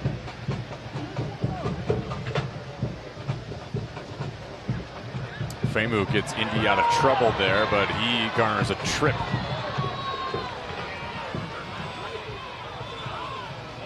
And Miami's getting ready to get another substitution on, this time Hoyos, as well as Mitrano. Yeah, Miami is not sensing danger, but feeling, hey, we need to switch this up a little bit, right? So it's going with a double sub. We'll see who they're coming in for shortly. Gaston Mandani making another move here. Substitutions. He's originally from Argentina. First-year hire for Miami after coaching at Tata Martino. Through ahead for Malik Foster. Foster a chance. Retreats. Works back to Aiden Quinn. He sends one center toward the 6. That one's lofted high in the air. Kept alive. Near chance for a bicycle. And Carlos Rodriguez doesn't indicate there was any bad intent there. Great work from Bruno Rendon to put an end to that counterattack. Now Indy's going back the other way. There's Chizza on the bicycle attempt. Maybe he's got another one in him. Here's Malik Foster. Foster working down to Blake. Blake wanted the one more. Instead he scores! Jack Blake gives Indy the 2-goal lead. What a strike with his supposedly weak foot. Unbelievable from Jack Blake. His second goal of the game. First one was from the spot. for his 10th consecutive penalty. This time, a true one-timer against Campese. I love Foster here. He collects the ball. Instead of just taking a shot from 25 out, he finds Jack Blake, who is calm, cool, collected. A lot of times guys will force a quick shot there thinking they got pressure on him. But due to the run on the left side, the defender left Jack Blake, left him at the top, pushes it over to his left foot. One heck of a strike. And Jack Blake is making an impact tonight. And I will say, he got taken off at halftime on Wednesday in the Jägermeister Cup quarterfinals. I don't think he was probably happy with that, right? I'm sure it motivated him to come out tonight. He's playing a heck of a game, and he is rewarded with 2 goals, and Indy is rewarded with that 2-goal lead that we were just talking about. Got to have the foot on the gas, especially when the games are tight. And you get that 2-goal lead. Jack Blake's 7th of the season.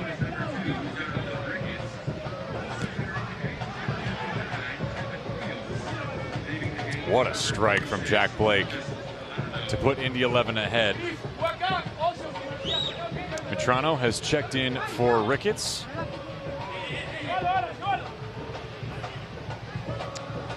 And Hoyos in there again. Substitutions brought to you by Morales Group, offering flexibility in both staffing and operational efficiencies. And Gaston Madani is trying to find some of that efficiency with these new players on the pitch.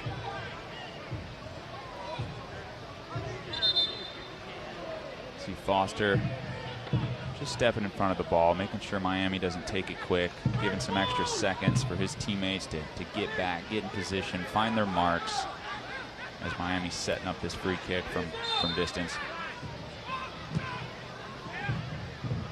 Good ball ahead. Often high in the 18. A little bit off kilter is Miami. Chance here. Oh, a little brave. A little kerfuffle there with the... What a brave play from Hogan. Right. And I think Hogan might have taken one perhaps near the top of his head. The yellow showed. Hogan knew exactly what he was getting into, and he did it anyways.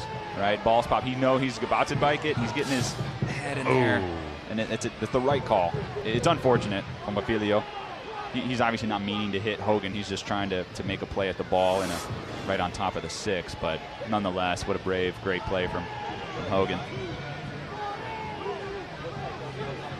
Got to have some guts to go in there like that.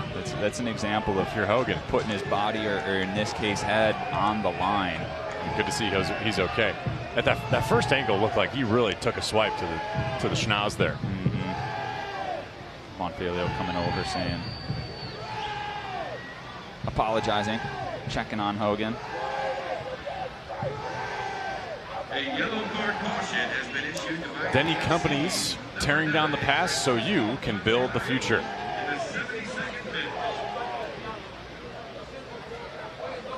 So Jack Blake with 2 goals tonight. Entered the brace category once again. Trainer working on Hogan. Looks like he might be trying to kind of wrap him up a little bit, which would typically indicate he broke the skin. He's got some blood. Hopefully Pat Hogan is all right. Pat Hogan will have as many eye patches as he has goals for the rest of the night. It's a badge of honor. Right. Yeah, he's played a great game. Not even just the goal, which was a huge goal. He's been a warrior in the back, and not just this game. He's been a warrior all season for Indy 11. I thought you said lawyer at first. That might be his next, his second career after soccer. I don't know. Maybe. How about the gritty mentality? He's like, don't take me out. I love it. I got things to do around here in the back. The Brickyard Battalion love it.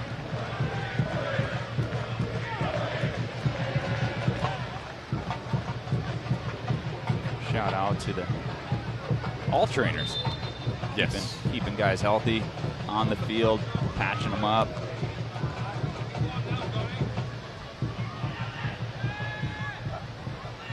Is it high in the air? A win today for either of these two clubs.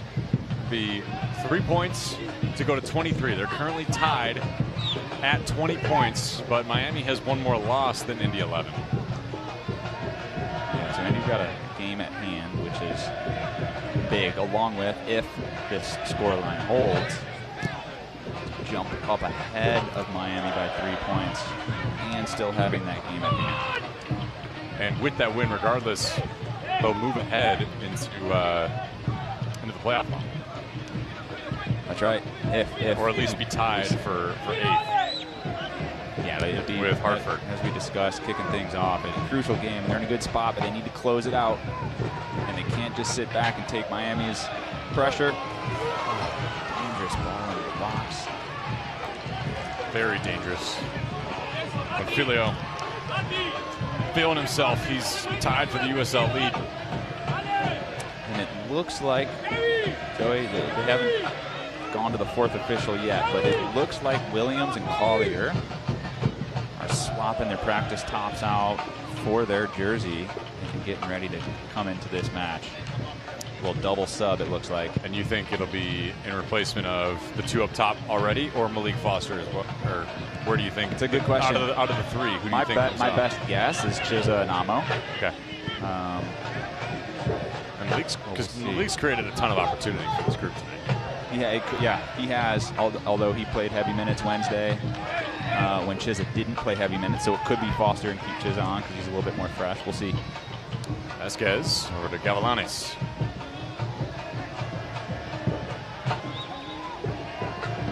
Red. And then one touch there for Varane. And down, loses the handle on it. Benefemu to clear, and that's well out of play. Yeah, look, sometimes when you're under a lot of pressure, like Miami just had Indy, sometimes you're so far back, it's hard for Benefemo to do much with that ball besides just kind of lump it out, give your team a break, let them get organized, and deal with the next kind of wave of attack. And you see where it's led to. It's now back at Miami's goalie. So. Your Central Indiana Ford dealers are a proud sponsor of Indy 11 Soccer. Visit your local Ford dealer today for great deals on your favorite Ford vehicle. Here's Blake. Back to Hogan. Pat, previously helping the Pittsburgh Riverhounds and anchoring their defense, allowed the fewest goals of the USLC last year, which is 29. He's bringing his talents here to Indy this season. It's helped a lot. They had a couple needed replacements for the back line from a season ago. Amo up to Foster. Fun to watch Foster dribble with the football. There he goes. That's it. Inside the 18, he got his jersey tugged just outside. His kit tug, rather. Yeah, I mean, to be honest, it's a smart play from Miami. Foster was absolutely leaving him in the dust, and he grabs him right before he gets into the 18. So professional foul there, as Foster just does what he does, man. He creates havoc and headaches for defenses. Yeah, Knutson knew what he was doing to try to prevent a chance there from, was it Malik is what Pat McAfee called it when he made the SportsCenter Top 10? Malik Le Freak. Le Freak, right. That's what he said. Right. Shout out Pat McAfee. A yellow card caution has been issued to Miami FC. This is a great spot for a free kick for Indy, and you got two just USL legends over the ball in Jack Blake and Aiden Quinn, and right foot option, left foot option. We'll see what happens. Blake and Quinn assessing. Blake will take it. Can you imagine the hat trick from Jack Blake, all here in this game off today? So close. Looks like it is Foster coming out of the match here. Collier. And Amo as well. So Collier and Williams come on for Amo and Foster. And substitution brought to you by Morales Group Staffing, offering flexibility in both staffing and operational efficiencies. Well, great job from Amo and Foster. Foster, two very different players, right? Amo more of that kind of target forward, fighting for possession, holding the ball up, getting on the end of crosses. Foster, a little bit more dynamic off the dribble, finding in space, but great effort by both of those guys tonight. Was it Amo that had that beautiful entry pass to Rendon over the center in the 6th minute? He had a number. I thought so. Yeah. I thought he might have had 1 or 2. And nonetheless, you got 2 fresh guys now coming in Williams and Collier, who are great players in and of for themselves. Looks like they're trying to get a little bit organized here. Collier seems to be kind of dropping in a little bit into that kind of attacking mid-role where Foster was playing. And Elliot Collier, although 6'3", 6'4"-ish, he has amazing feet for a big guy. So he can play a lot of different spots for Indy.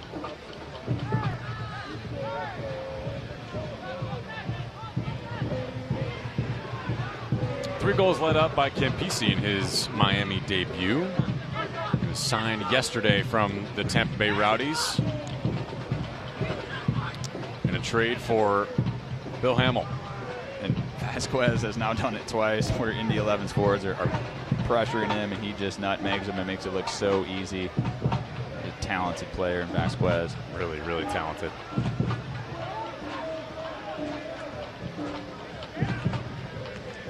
Cross pitch to Romero.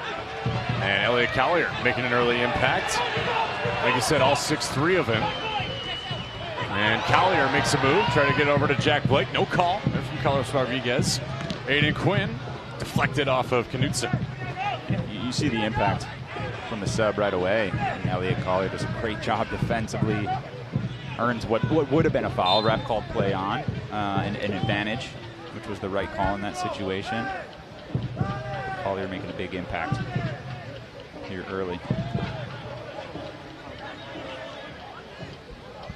Well, I have to ask, there's going to be 10+ minutes left. 3-1. We've talked about not letting leads slip through the fingers of the 11. Are you satisfied here? Do you think Sean McCauley wants him to keep putting the foot down? Yeah. Maybe a chance here for Romario. How did that ball get through? Yeah. I guess that answers my question. Yeah.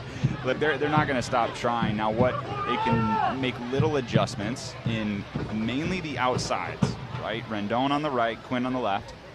Might be, hey, don't take as many chances going forward. Or both of you don't go forward at once, right? So it's just little adjustments like that. If Quinn's going forward, maybe Rendon hangs back just a little bit, and vice versa. If Rendon's going forward, maybe Quinn hangs back. Right. So they're both not high, leaving their 3 center backs kind of exposed. And then same thing in the middle with Jack Blake and Cam Lindley. Near. Off. Yep. Off. Had to be right. I thought he was far too close to Charles Cook for it to make sense there. Yeah, it was a great ball. Great ball. Romario and AR. Sideline referee does a good job getting down in position and getting his flag up for that offsides. And Charles Cook is not in a massive hurry to take this free kick, as he will ultimately send it along up the pit. Keystone Group, specializing in transformational developments, construction, management, and investments.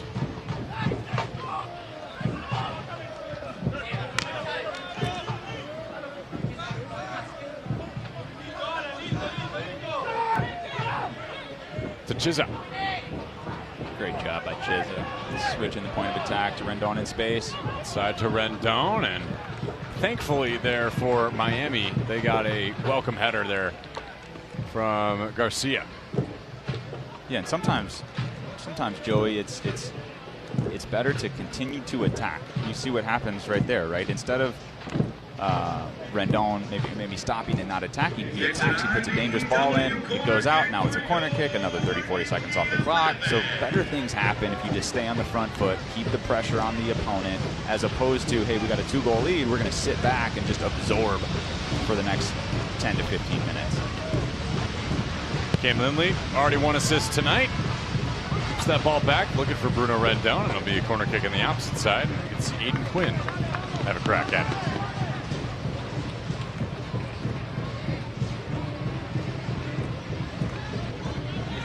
If this holds, what a special night for Cam Lindley.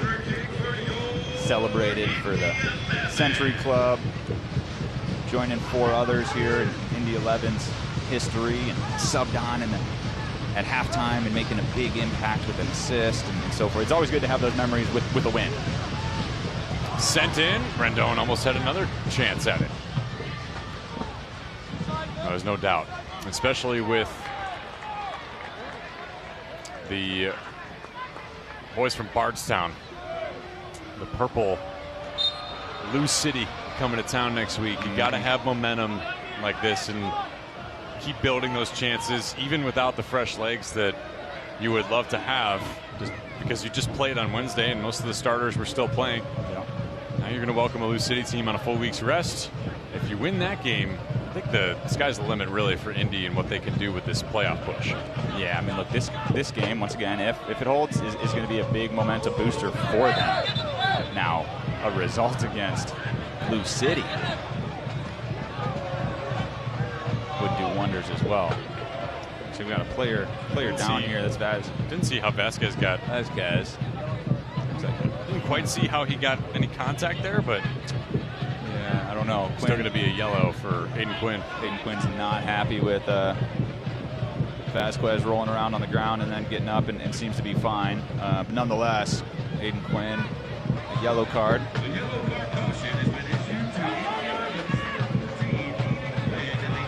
With not a whole bunch of time left. Wouldn't be completely surprised if try to get Quinn out. Charles Cook, airborne to punch that one away. Great effort. Another chance. Lofted in. Charles Cook came out like a superhero, like a comic book character. Good look inside here for Miami. Hoyos, no, Akinyode. Deflected off an Indy 11 backline defender.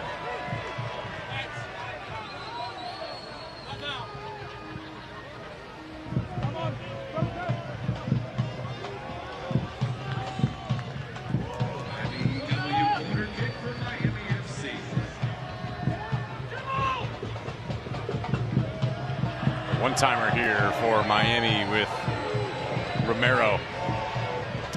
Nowhere to go. That falls right into the awaiting arms of the Brickyard Battalion. Yeah, wasted corner kick from Miami. See a sub coming here for Indy. Brem Samaro will be checking in for Urchiza. Long-time USL veteran. Brem getting his time to shine here. Of course, he got subbed in. He got subbed in. Excuse me, Joey. Sorry, he got subbed into the Wednesday night game as well. Thank you. Yes. When he was in, the other team did score. Not necessarily his fault, but always good to kind of get those minutes, kind of get his legs under him, and coming in here in the 86th, 87th minute, give him a little bit of energy off the bench and giving Chiza a break after a well-earned 86 minutes tonight. Of course, that substitution brought to us by Morales Group Staffing, offering flexibility in both staffing and operational efficiencies.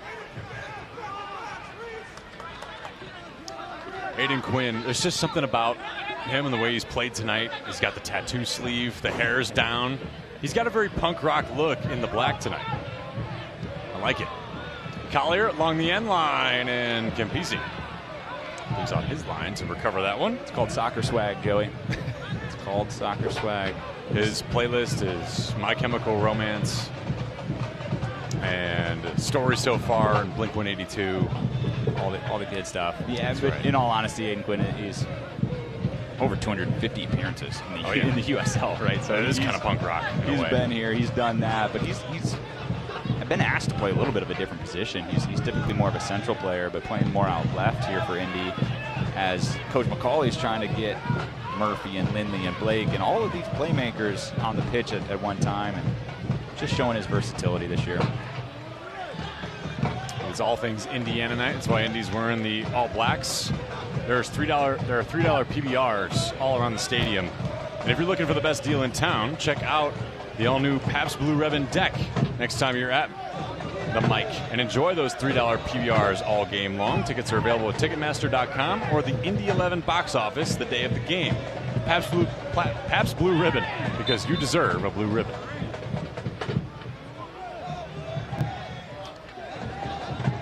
Turnover just before that from Miami, and all foul from Miami, and Indy is very content.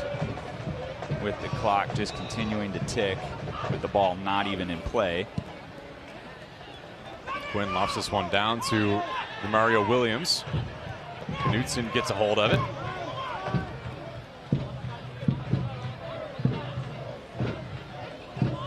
Stick around for post-game as well. Have a couple interviews for you, including with Sean McCauley and our man of the match.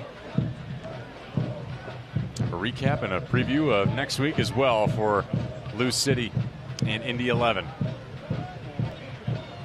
Boys from Lynn Family Stadium come to town. First in the East is Charles Cook. He's been really great tonight. No, he had that early goal let up, but for all accounts, he's going to get his first win tonight if they can hold this score. And I think he did a really good job impressing the rest of the staff and the fans tonight, showing that even when Hunter Salt is down, he can show up. Absolutely. Yeah, he came out big on a couple of Miami breaks. He came out a couple times on crosses where he's either caught it or punched it. Not much he could have done, to be honest, on Miami's own goal here tonight, but he's done a great job, which you'd expect. He's a heck of a player, had a heck of a career, and that's why Sean McCauley brought him here to Indy. 6 minutes of added stoppage time for our match tonight. See if Miami can find some scoring here late. This will help for Vasquez, and that's blocked there by Hogan. A gritty performance by Hogan. That's off the bar. Second chance goes for Miami. Were they offside? I don't see a flag. Hoyos knocked it home for Miami, and it's 3-2.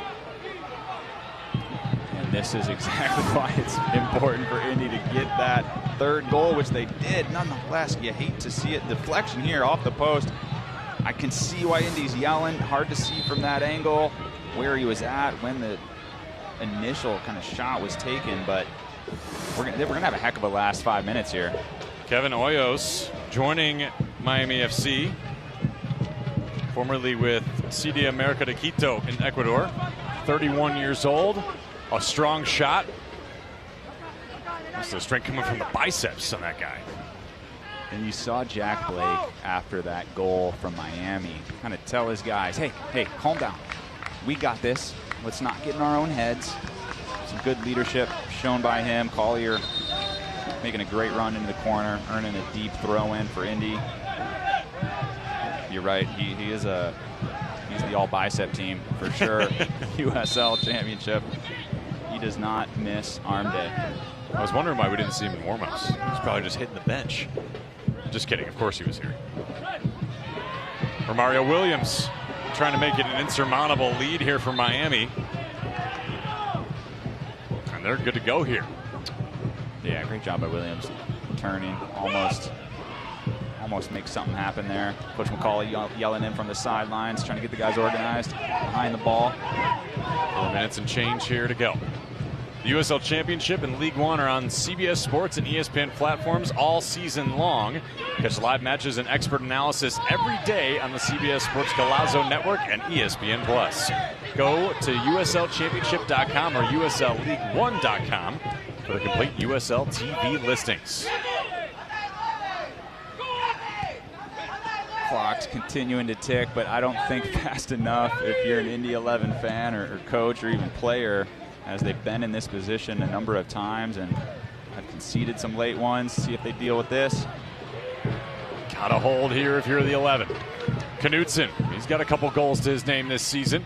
Great step by Aiden Quinn. Veteran move there for Quinn.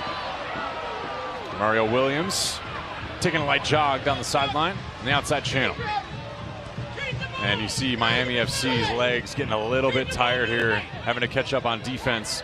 Or is it just a factor of them wanting to play forward and just hope they can clear? Yeah, I mean, look, Miami needs a goal, so they're going to send numbers forward. So when these situations happen, when Indy gets Elliot Collier offsides, good look by Aiden Quinn. But when Indy gets the opportunity to then counter, sometimes Indy will have numbers in the counterattack.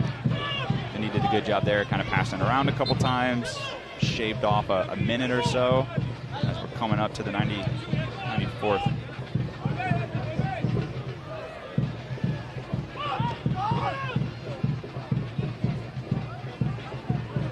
But Indy is not out of danger yet.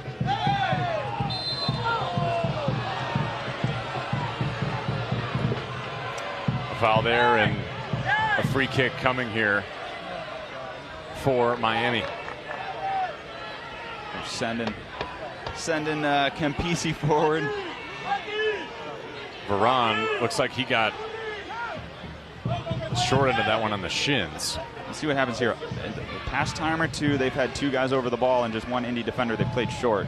See if they do that or if they just opt to put it in the mixer since Campisi's forward. They got everyone in the box battling for this one. It's got Romero to his right, towards the right side of your screen.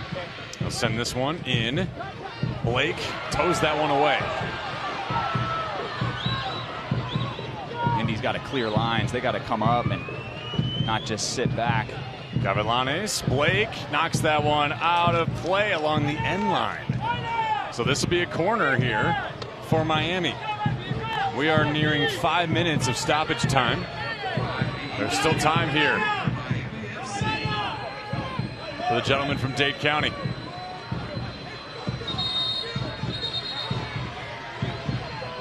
Carlos Rodriguez getting everybody set. Campisi, the lime glow stick there, hanging out in the top of the six. He's got some height to him. Yeah, he's going to be a dangerous option here in the box. All 6'3" of them. Vasquez in the corner. And Carlos Rodriguez trying to, I think, just quell whatever tensions were in there and just make sure everybody's ready to go in a diplomatic manner. I think he showed a card to Campisi, it looks like, yeah. Nonetheless, we got an in-swinger here. Vasquez over top. And Pat Hogan, who else than the grittiest player on the pitch tonight to knock that one away and stymie another chance for Miami, but they're not done yet. Ofemu off the knee. One chance here. Aiden Quinn. Oh, nice little back header. What a touch from Aiden Quinn. Get that out of play and run the clock. Looks like ref's giving them maybe one more chance here. Couple opportunities here late in stoppage time. One more here for Miami. That's off and on the end line. That'll do it. The Indy 11 break their losing streak against Miami FC and get their third win against the club this season and the second one in championship play. They didn't make it easy. They didn't, but a huge win nonetheless against Miami, who were tied within the standings. And you know what they did? They got the extra goal. They held on. That's been a struggle for them. Kudos to Indy for a well-earned 3 points tonight at home. 3-2 the victory. Reese Charles Cook gets his first professional victory in the USL Championship. A welcome effort from the Indy 11. They win by 1 goal. Be back with you after the break here. Wish TV and ESPN Plus for postgame.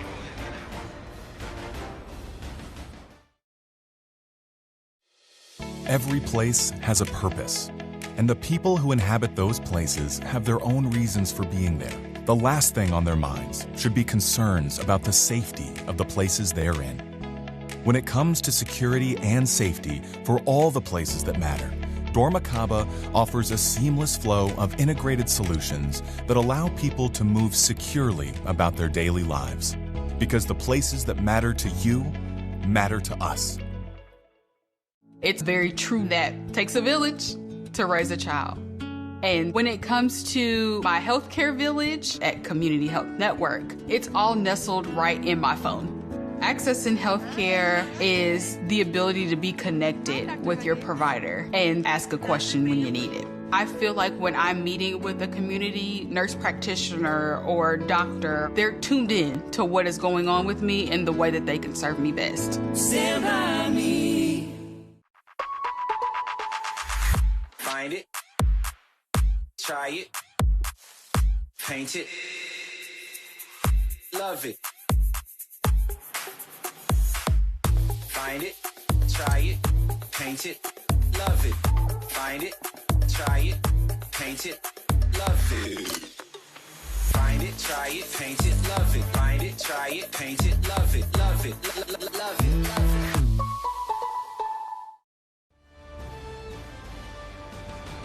Welcome back in the red and blue, cloud-dusted, winning atmosphere here at the mic for the boys who are back in black.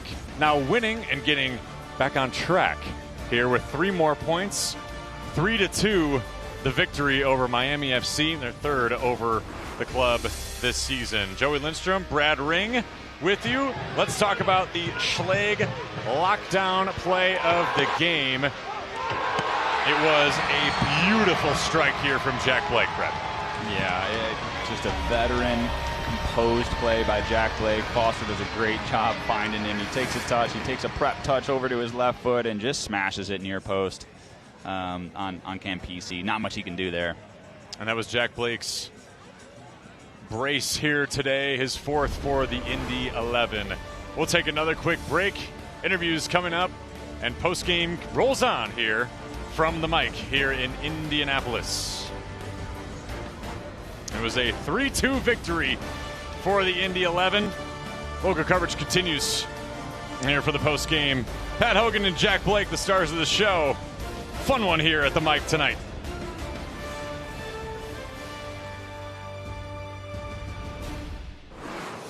This copyrighted telecast of the United Soccer League cannot be retransmitted, rebroadcast, or reproduced without the express written consent of the United Soccer League.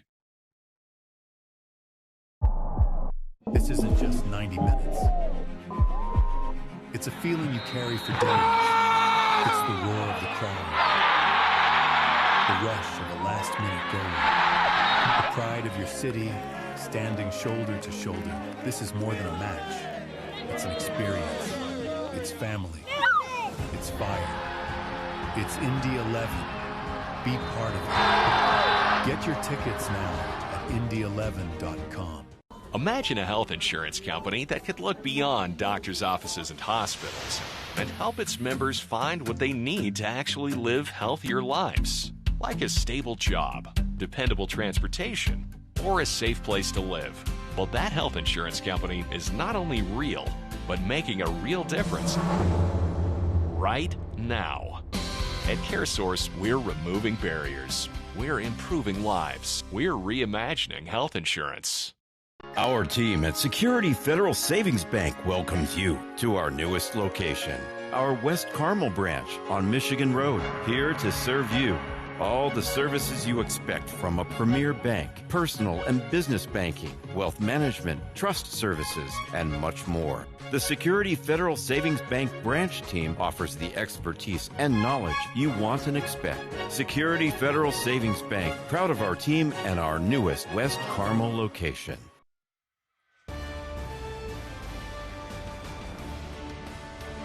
A win in the Circle City.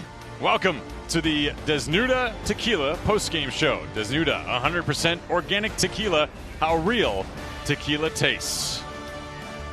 3-2 the count. Indy 11 ahead of Miami FC. Let's take a look at the Desnuda Tequila shot of the game, Brad. And it's a Cam Lindley ball over to Hogan, battling for position, redirects it far post, a massive goal for Indy.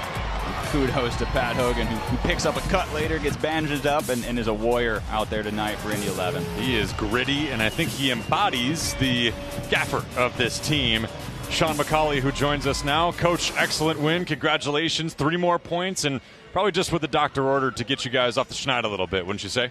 Yeah, definitely. You know, it's no secret that we're all disappointed about what happened on Wednesday evening. The players are absolutely gutted, and I must give credit to the players because they wanted to give everybody in the stadium tonight something to go on with happy, and I feel as though our performance, even though we were 1-0 down, I felt pretty confident that the players were going to turn things around, and then at the end there we've conceded late in other games and sometimes lost points. So I'm really pleased we had to go through that as well, like you say, Pat Hogan, Ben, Moose. But everybody, you know, who's asked to do a job defensively and to defend for the shirt and to defend to get points has done a fantastic job tonight.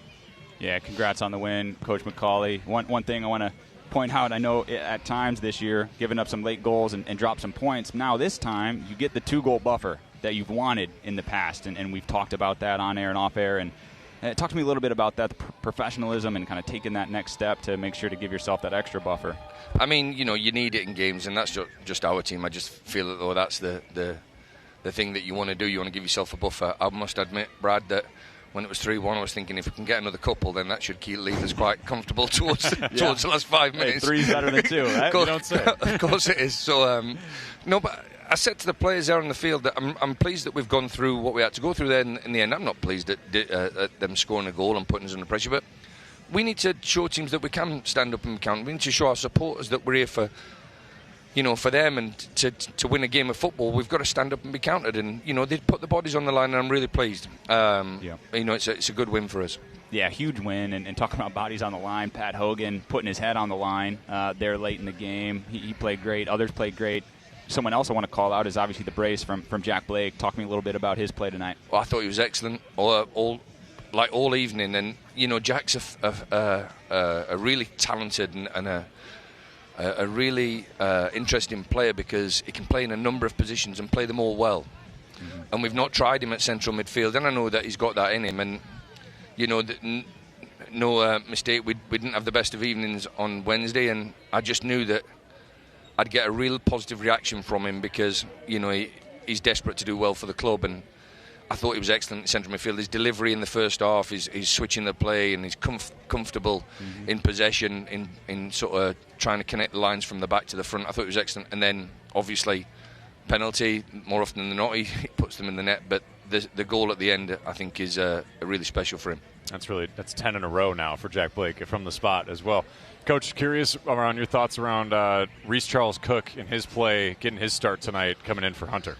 You have to, I've said before, we've got 22 players and all of them will play. And, Hunter had a ligament damage in his finger, and we were waiting for Portland Timbers to give us the go-ahead to say he could be involved. But, we've not picked up results of late, and sometimes I can only keep changing the centre forward so many times. I can only keep changing the lads at the back so many times, the midfield shape. And this was one where I thought, let's give Reece a go, because Hunter, like I said, he'd pulled that ligament. Fortunately, it's not too much damage. There's no fracture. It's just a ligament damage, and he'll be able to be involved with us from now to the end of the season. But, I'm really pleased for Reece. Reece gives us a little bit more experience and a little bit more organisation in the back, because you've got to remember Reece is only a 22-year-old. Mm-hmm. One other guy is, and talking about shape and fitting guys in and moving guys around, Foster on Wednesday night, kind of coming in for Jack Blake, looked like he had a ton of freedom in that kind of attacking mid-roll where he could kind of roam left, roam right, roam forward, and he's done a really good job picking balls up in space and running at defenders. Can you talk to me a little bit about what Foster brings to the squad? Yeah, he's a special player, isn't he? And when you ask him to do a job, he has no problems in sort of carrying out the responsibilities of doing that job. And when we sort of stuck him into the 2 up front and to play him number 10, he sort of changed the game for a little bit in the second half on Wednesday night. And then again on tonight, he's picking that ball, like you say, Brad, in between the lines, and his ball through to Jack Blake was excellent. So he's got that in him, and obviously when he's got that much pace, he's one of them players that every time he gets it, we just say to him, why don't you just beat 5 men and score? That's what you did, right, when you played? Yeah, just say, why don't you just beat 5 men and score? That's all you got to do. Easy. Yeah. Simple. But he's a good player, and what people also recognise, I hope they do, is his work rate is fantastic. He defends, he sort of puts his shift in for the team, so really good. Coach, thank you so much for your time. Congrats on the win. You get the boys from I-65 down south coming to town next week. How do you feel about that matchup coming up? Not to make you think about it going ahead. Yeah, no, we're already thinking about that. That's listen, we're in a dogfight now till the end of the season, and we have to make that game scrappy. What I will say is, I don't know how Hartford's gone on this evening, or if they're playing this evening, but we're playing 3 games in a row against the 3 form teams in our division, and 2 of them, Louisville's only lost 1 game all season. So we're going to have to make that scrappy and, fight and scrap. And then we're not bad when we set things up, and we're good on the counter-attack. So we'll have a plan to try and play against them and get something out of the game. And then, like I said, Hartford and then Charleston away. It's a difficult stretch for us, which is why the 3 points tonight are so important, really important. Well, Hartford had actually won 3-0 tonight, so they move ahead 3 points just like you guys, but you're back in the playoff. Oh, yeah, well, that's 4 games, 4 wins and 2 draws for them, I think, in the last 6 games. So that's like, top of the table form. So we just have to make sure that we manage all these 3 games with a view of getting something out of them. No doubt. Well, Coach, thank you so much for taking some extra time here in the post-game. Congratulations, and we'll see you guys next week. Thank you. Cheers. Sean McCauley, a big win for the Indy 11.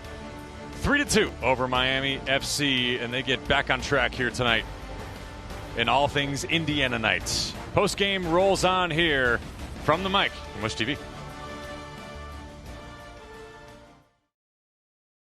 Our team at Security Federal Savings Bank welcomes you to our newest location, our West Carmel branch on Michigan Road, here to serve you. All the services you expect from a premier bank, personal and business banking, wealth management, trust services, and much more. The Security Federal Savings Bank branch team offers the expertise and knowledge you want and expect. Security Federal Savings Bank, proud of our team and our newest West Carmel location.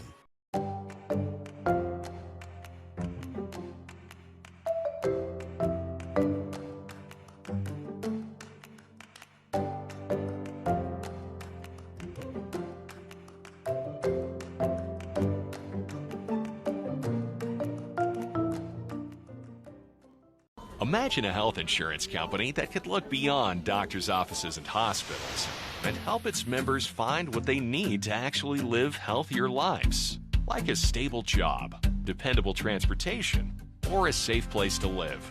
Well, that health insurance company is not only real, but making a real difference right now. At CareSource, we're removing barriers. We're improving lives. We're reimagining health insurance.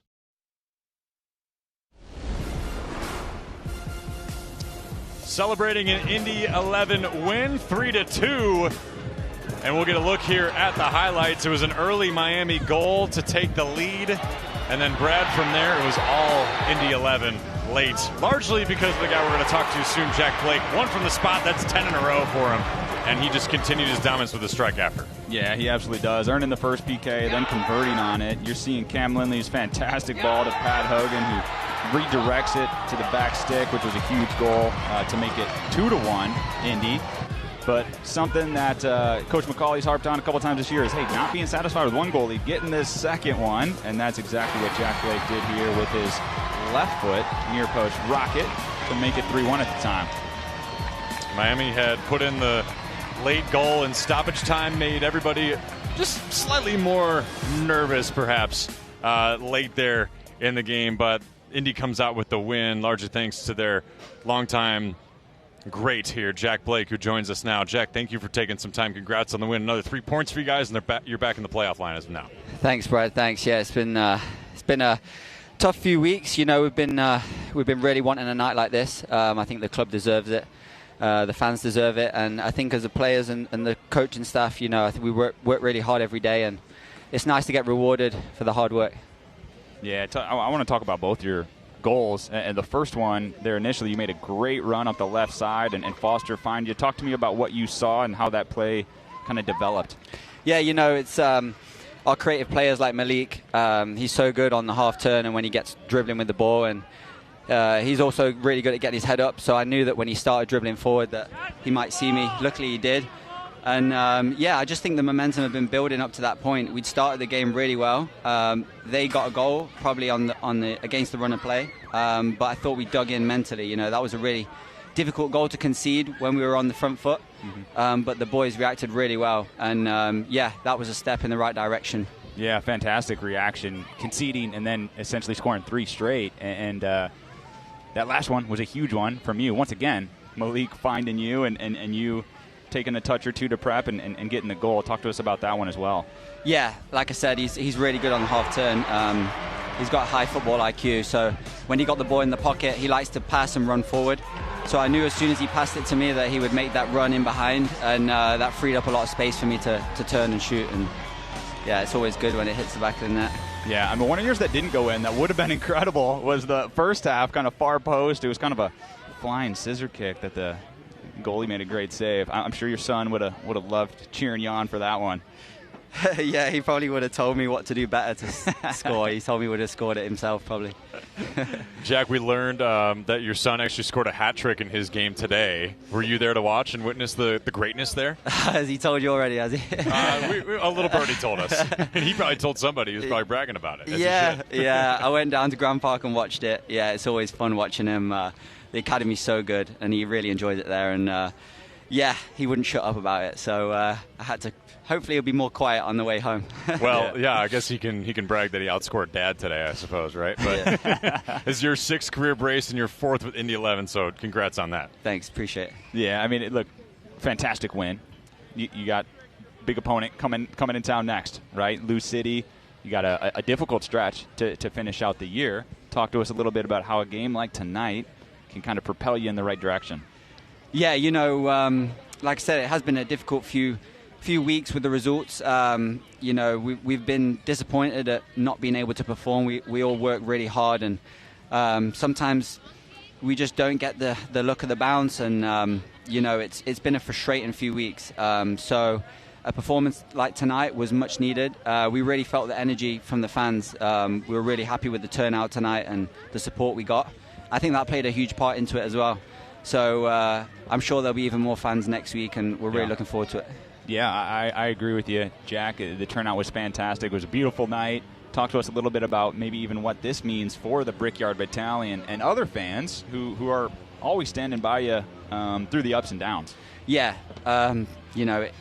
with the difficulty, that's where you really see the true colors of the fans and the support that we have, and it's always been unwavering.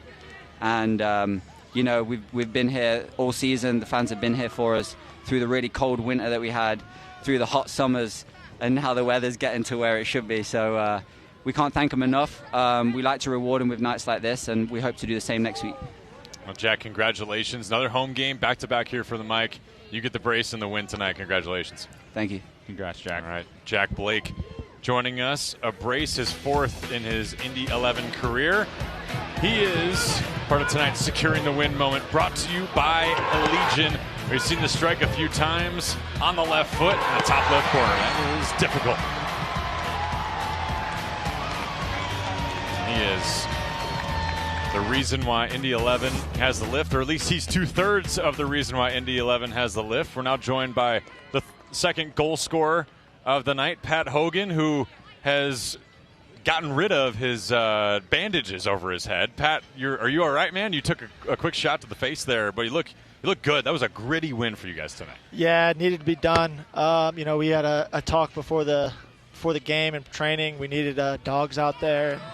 I was happy I was able to put my face in there so they couldn't score. So. Yeah, look, both ends of the ball for you. Obviously, your goal off Cam Lindley's set piece was amazing. Talk to us a little about what you're trying to do in the box as you're kind of jockeying for position and trying to just redirect. Talk to us about that huge goal. Yeah, it's all about kind of getting free. A lot of times if you go too early, you're offside. So it's kind of getting that timing right and trying to find a seam where you can just get in a good area and hopefully, Cam put in a peach of a ball, and I really didn't have to do much. It just came right to my head, and I just had to flick it on. So, it was credit to the ball from Cam.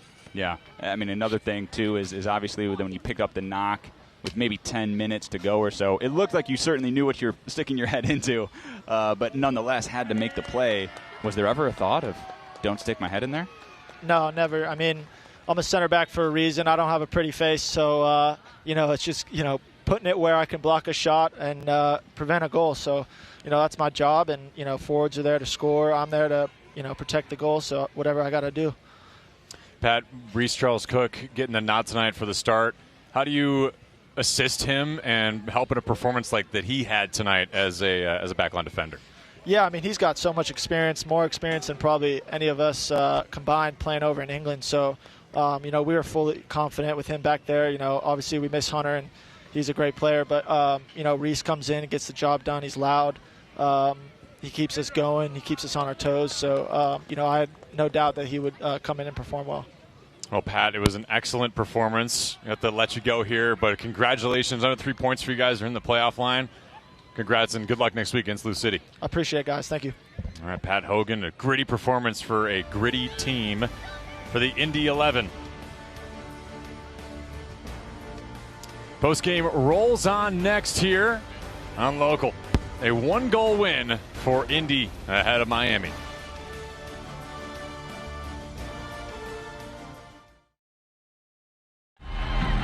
Victory takes all to me means that it takes everyone. Everyone really matters.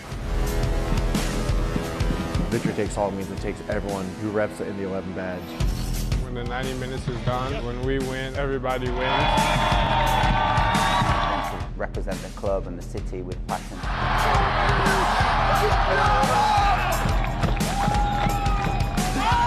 It's a community, a village that it takes to reach victory.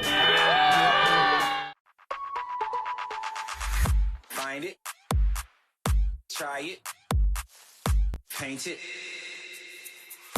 love it. Find it, try it, paint it, love it. Find it, try it, paint it, love it. Find it, try it, paint it, love it. Find it, try it, paint it, love it, love it, love it. This is Molly. She loves road trips, hikes, her dog Max, and cars that fit her lifestyle, like this cool new ride that she got with help from Indiana Members Credit Union at a great low rate. And for when she's on the go, IMCU makes it easy for her to pay from anywhere thanks to their digital banking. Looks like Molly is really getting the max from her credit union.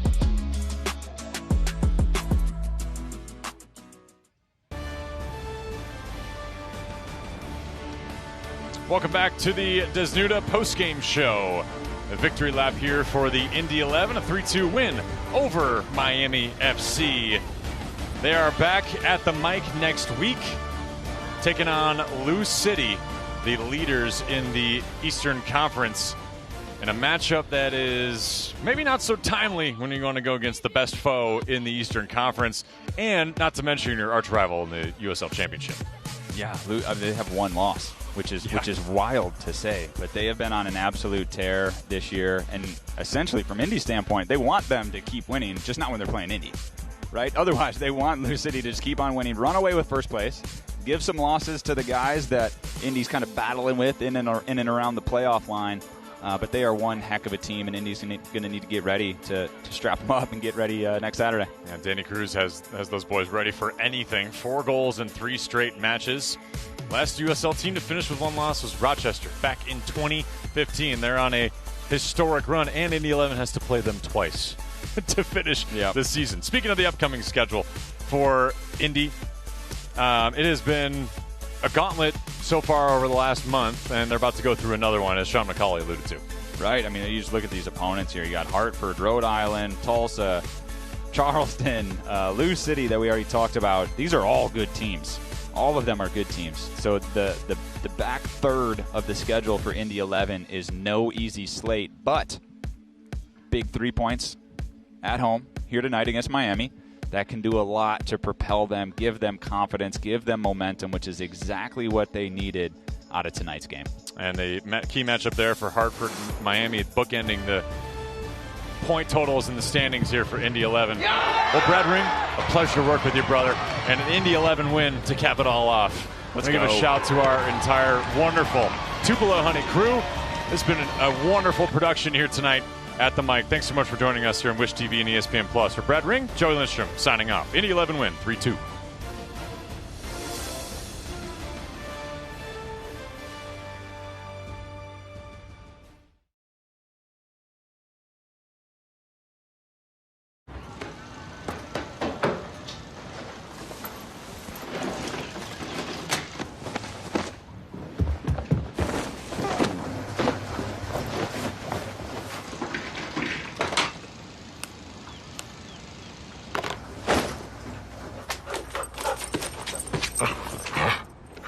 With more features to keep your account safe and secure.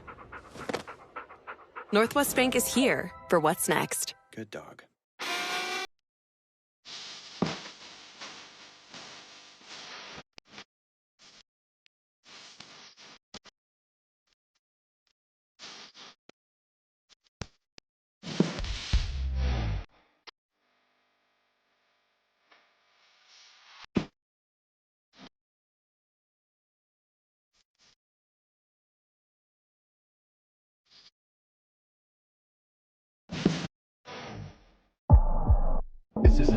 90 minutes. It's a feeling you carry for days. It's the roar of the crowd, the rush of a last-minute goal, the pride of your city, standing shoulder to shoulder. This is more than a match. It's an experience. It's family. It's fire. It's Indy 11. Be part of it. Get your tickets now at indy11.com.